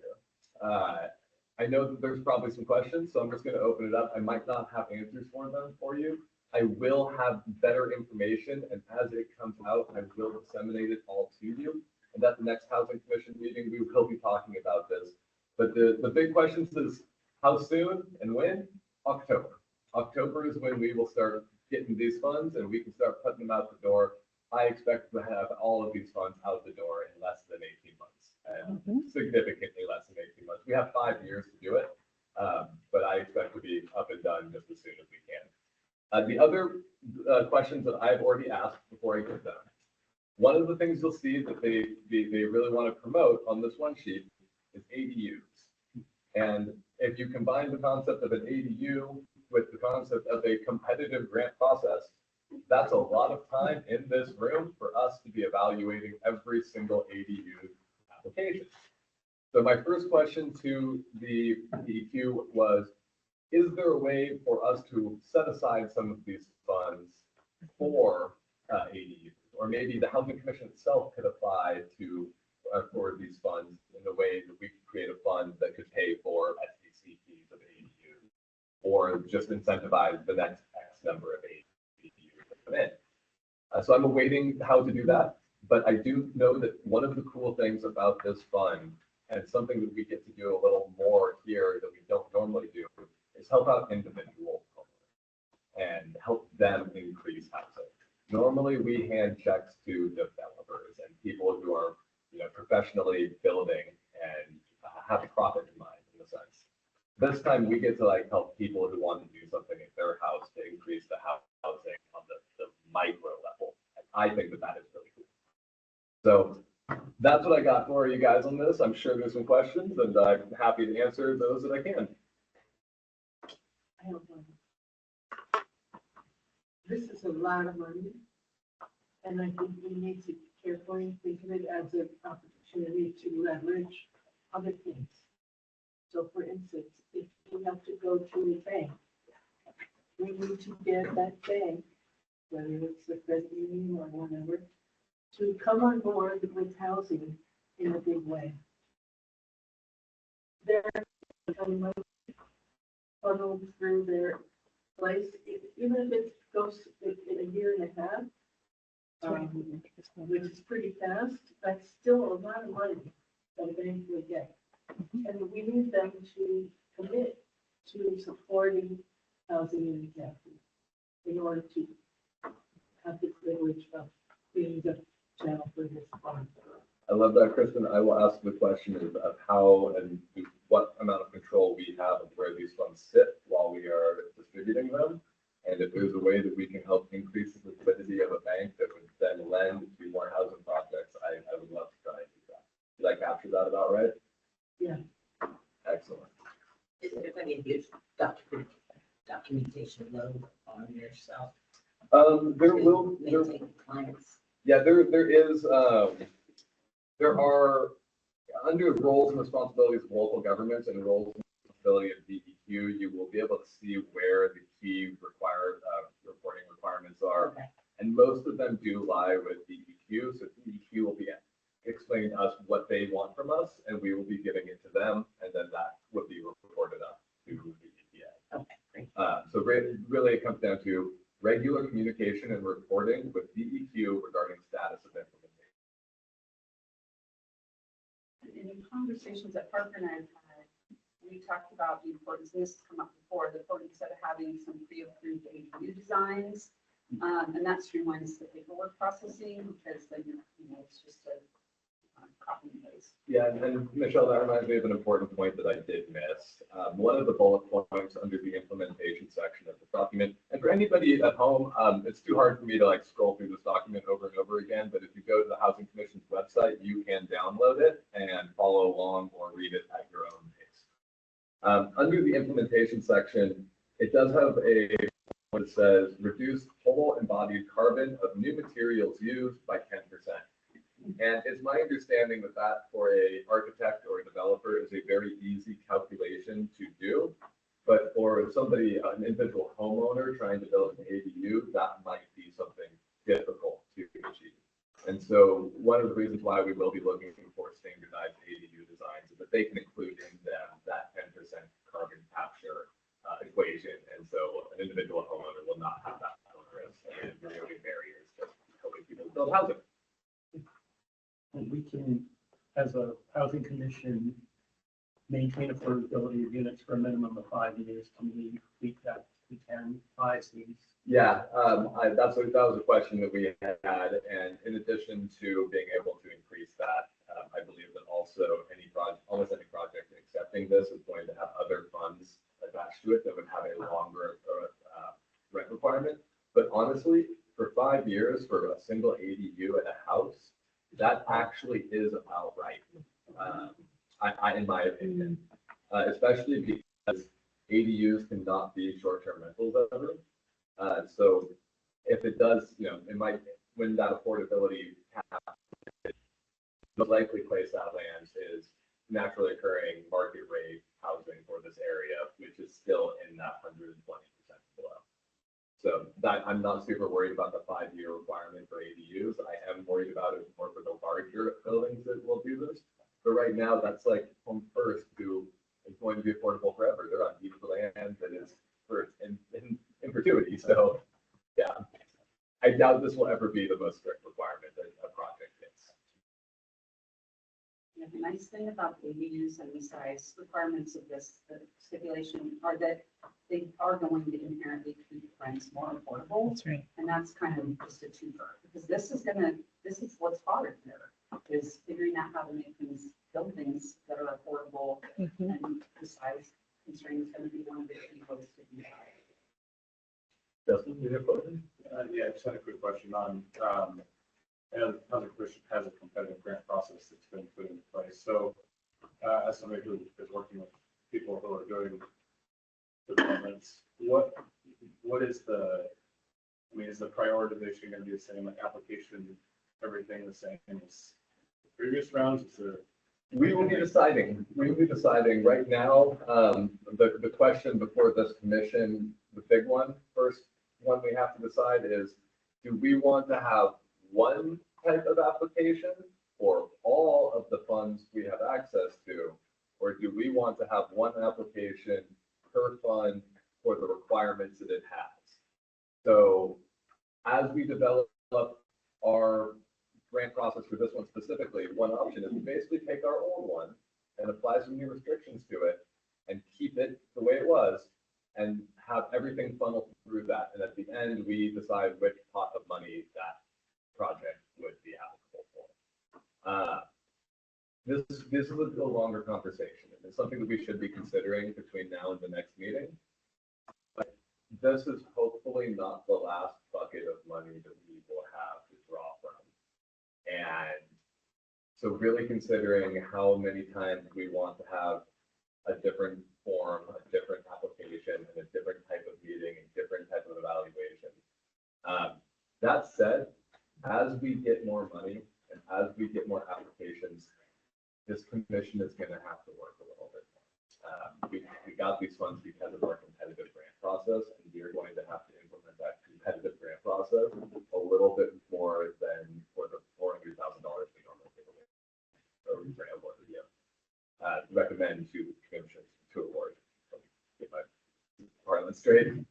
I know this is part of a longer conversation, but while it's being discussed, I would like to propose that we are going to use a single application, but that when projects that come before us meet a certain criteria that fit certain funding source that we have, that there could be an open grant process rolling so that they can get, and it's just the format, it comes before us, this met, it checked every box, it meets every requirement, it's been vetted, yea or nay, so that there could be money going out at the interval for the kinds of projects and funding that are coming before us, and we still have our annual, the bigger picture, something like that. So just a thought. Well, it wouldn't bring, then I guess that would be a good question for Arthur on whether that's a possibility, because, well, would that take away the competitive nature? That's a good question. Is the competitive nature, do you meet the requirements or not? Or is it competitive in comparison to a different project is the question. I would say from a financial standpoint, because the only money you've had to give away is the operator license fee, which comes in at various times of the year. Rolling process, because of this large fund, would definitely be something that could be a possibility. Yeah. Right. We can't worry about the ebb and flow of those operator license fees. I also can't imagine a reason why we would open up application to this EPA funding and ever close it before all of this has been distributed. Was So, I that mean, proposal a motion or anything pushing for?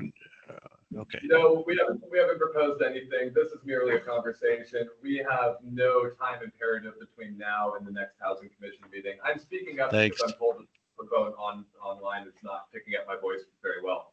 But yeah, so between now and the next housing commission meeting, I hope that you all take some time to consider what type of structure we might need or that you envision.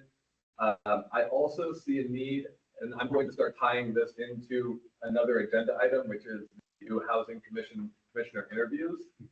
I also see that we might need to have some restructuring of our committee structure. We might need a steering committee for this fund, particularly to get it ready and out the door.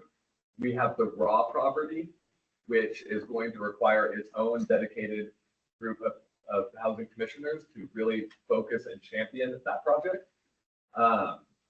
We might just need to reconsider what our committees are and what their goals are as we bring in new housing commissioners. And we might just need to shuffle some deck chairs and build a faster, more efficient machine to meet our current needs.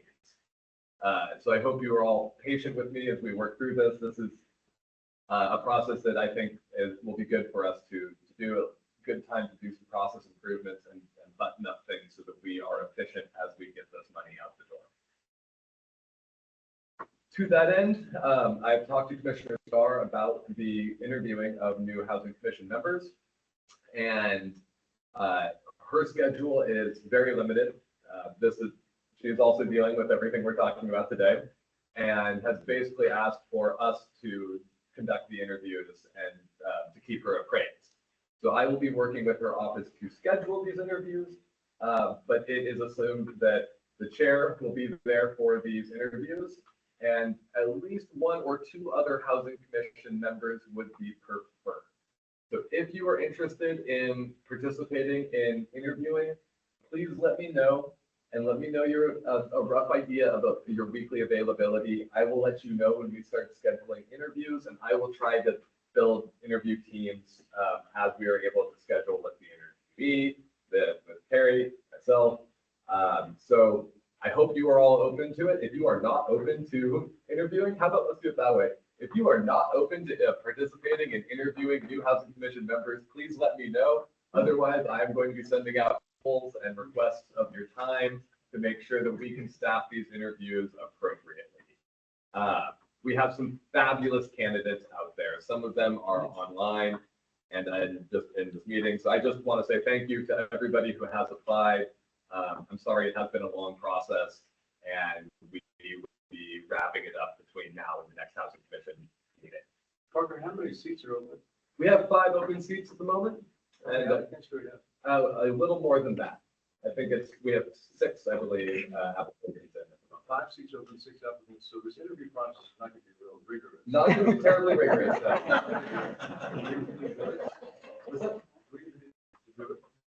We do need to do it. Yeah. We need to make sure that even if people are applying, that they have the skills needed to be able to be a contributing member of our competitive grant process. And I think that we honor and support the work that we've done until now by continuing to do that. And I think that's a due diligence item. So we will be interviewing, and we want people to, it's also our chance to let people know what the expectations are of joining the housing commission. And so it's their chance to interview us as well. And it's their chance to be like, oh, wow, you guys are doing a lot. I don't think I have. So there's a lot of reasons why not just accepting that would be a good idea. But I do appreciate that would be efficient and a productive way to approach it in certain cases. And they are appointed by the board. So part of the process, it's with any type of board appointed commission or advisory group, you gotta, yeah, thank you. So ideally, we would have these interviews completed and conducted before the last Board of County Commissioner meeting of August, so that we can be seating new members at the September meeting. So we're going to try and make this happen quick, but if timelines don't work out, then it's October. It is what it is. Yes, let's make it happen. Let's at least make sure that our members who are trying to exit can do so. So yes, is there any other questions about the EPA funding or the new commissioner interviews that anybody would like to ask me at this time? Couple of thoughts, I guess. Number one, the housing commission, or at least the county, then will be responsible for monitoring compliance over at least that 5-year period. That's correct. That could be with 180 different living units. And so a fair amount of ongoing responsibility there. In terms of distributing the funds, will the county hold those dollars and distribute them, or will the EPA or the DQ? I believe that those funds come to us in October, and then we distribute them. So the funds will go from EPA to DEQ to us in October, and then we begin our distribution. So we will have those funds in the bank somewhere. So the recipients will get Tillmook County checks. That's a good question. I do not know. Yeah, so when we met with Rita the other day, a big part of the conversation was what reporting obligations are, because I've got to think about that from the building program standpoint with permitting as well. And then we need to talk to Treasurer Blanchard to talk about where that money comes in. It may not be in Fund 122. There may be a separate fund just for this, especially depending on the design of the program. So we are now that we've got confirmation that it's coming, we have to do our part to set up the infrastructure and the framework for the rest of it. And so this brings me to one more point about this. We have had an ongoing conversation about Colpack and if we should be engaging them as a financial partner here. And I've been directed by the commissioners to do so.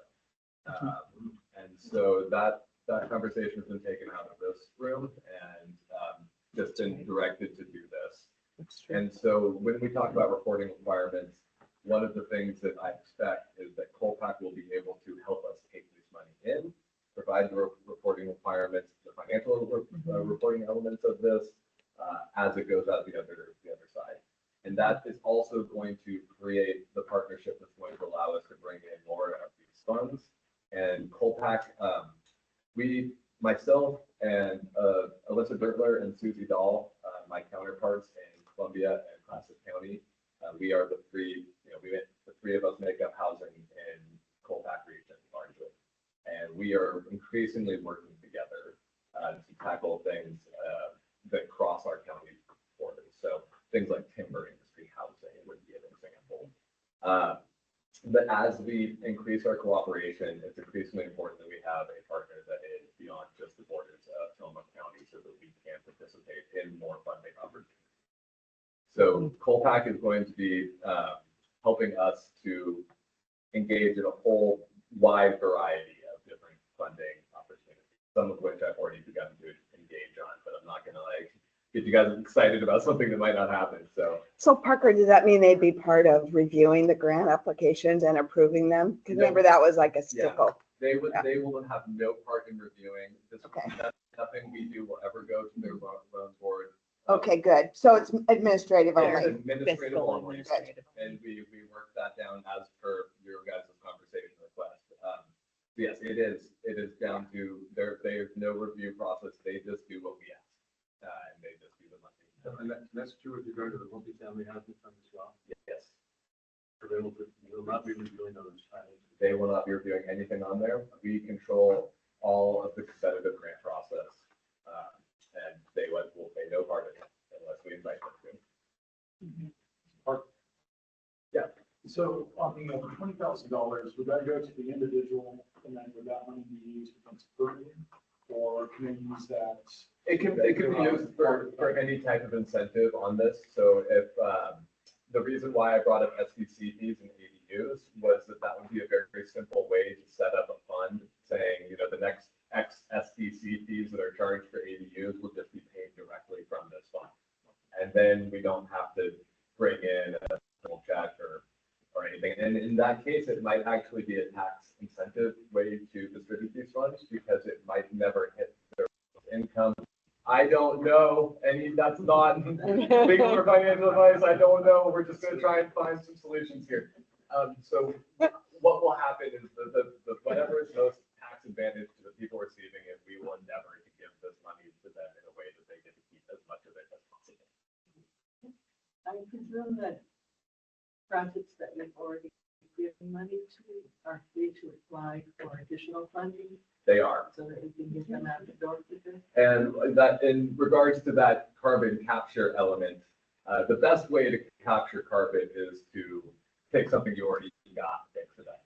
So if there's projects that are renovation, that carbon capture is really built into that project. Yes. Two quick questions and one follow-up question. You mentioned that 25% have environmental metric. 10% carbon capture, 25% affordable, 75% middle income. Okay. And so that's based on your whole amount of money. So then you talked about the North project of North needing like most of that percentage of that which happens. Right. So the affordable project in Manzanita is a 60-unit apartment building, and so they would be eligible to apply for $1.2 million out of this fund. Due to prevailing wage, what they're going to do is apply for $749,099 of it. Yeah, and that amount would be 20% of the entire fund. So that what I'm saying is that the affordability metric of 45% is not per project; it's against your whole. But yes, it is on the whole thing. So Yeah, not every project needs that. Yeah. Moving from per project requirements to like this whole fund requirement back for a project, and I kind of got lost. So that's fair. Clarification. Yeah, that did happen. And then I just want to make a comment, supporting the rolling application if possible. I think there's a lot of people in the county that are, Kingfisher is one, Paul Daniel Ridgeland is one, there's a lot of people who are kind of bootstrap this kind of new projects. They're like, hey, we want help. Let's do this.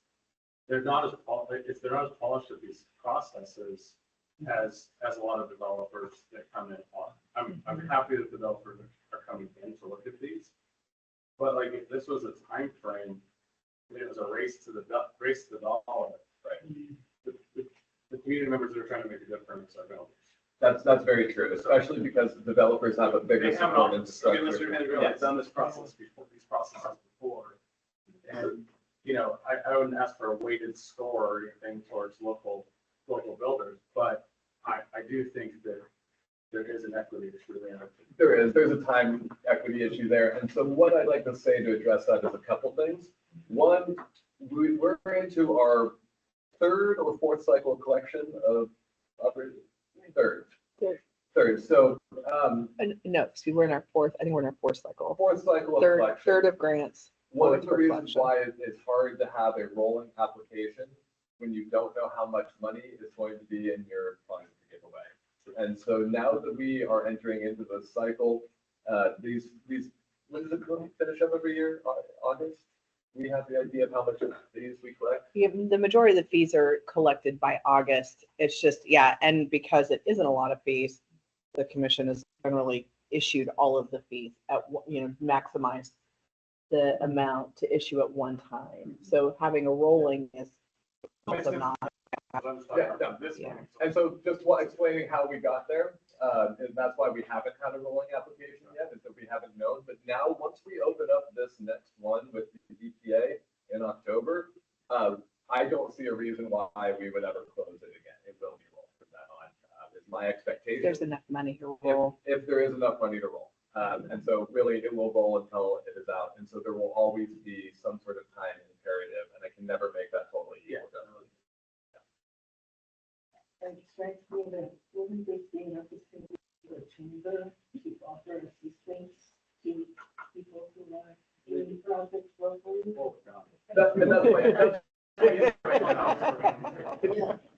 That's why he's here right now, Kristen. Senator's office, I want to stand with them up too. They do this every day. When people come in and ask questions, they're doing this. And I do think that this administrative portion of this grant for some administrative support, that will also help with that. So I do think that the equity point is taken, and I do think that there are already mechanisms in place. But assistance for most individual businesses that could really help. And just so you know, that is something that I have offered since starting this. Anybody who wanted to apply for our Housing Production Solutions Fund got an offer from me to help and review their material to make sure that it was ready for application. Well, being that it's 11 o'clock, we've got 4 more things on our agenda, and I think what I'm going to do is just quickly ask any of the committees if they want to put report. If not, let's move on. Is there development committee? Do you have anything that bring forward this month, or would you like to just or like your finance? Development committee is over here. Development committee, we is basically just me and Gail at the moment. So we are going to be doing some heavy recruiting, and we will have a big, nice report out of the next time. Great. Let's see, besides what we've already covered, Mark, this last month, I had a chance to meet with a couple of agricultural employers who might have an interest in paying workers' housing tax credits. And just remind everybody that's one of the remarkable credits. Don't lose sight of that. I think you're getting the word out to potentially people. I think that's it. Outreach, I'm sorry, skip you. Oh, that's okay. I think we're just, everything that's been talked about, we are packaging it into very digestible, relatable nuggets of information to share out, and we'll hold it for press releases, particularly on the CPA grant, and once we have all of the details finalized. So just figure to watch for messaging as it goes out, and we share it, and be a conduit of where the source of truth lies for all of these things, including the buyout. I'd also like to add to that, that outreach on pre-leasing continues and has been very positive. We are receiving very positive results and feedback from major employers, and I expect to have actual pre-lease agreements in place with the next. Parker's done a great job on that. And then legislative, we have our first meeting after a hiatus in September. So we will wrap things up and hopefully have something to actually substantiate to contribute in October. I think I might know what we will be talking about in the legislative committee. Do we have anything to discuss? Yes. And is there anybody that has anything for public comment? Reach that. All right, well, let's adjourn. Thank you, guys, and our next meeting will be September. The first Thursday in September. The first Thursday in September. Thank you, guys. Thank you.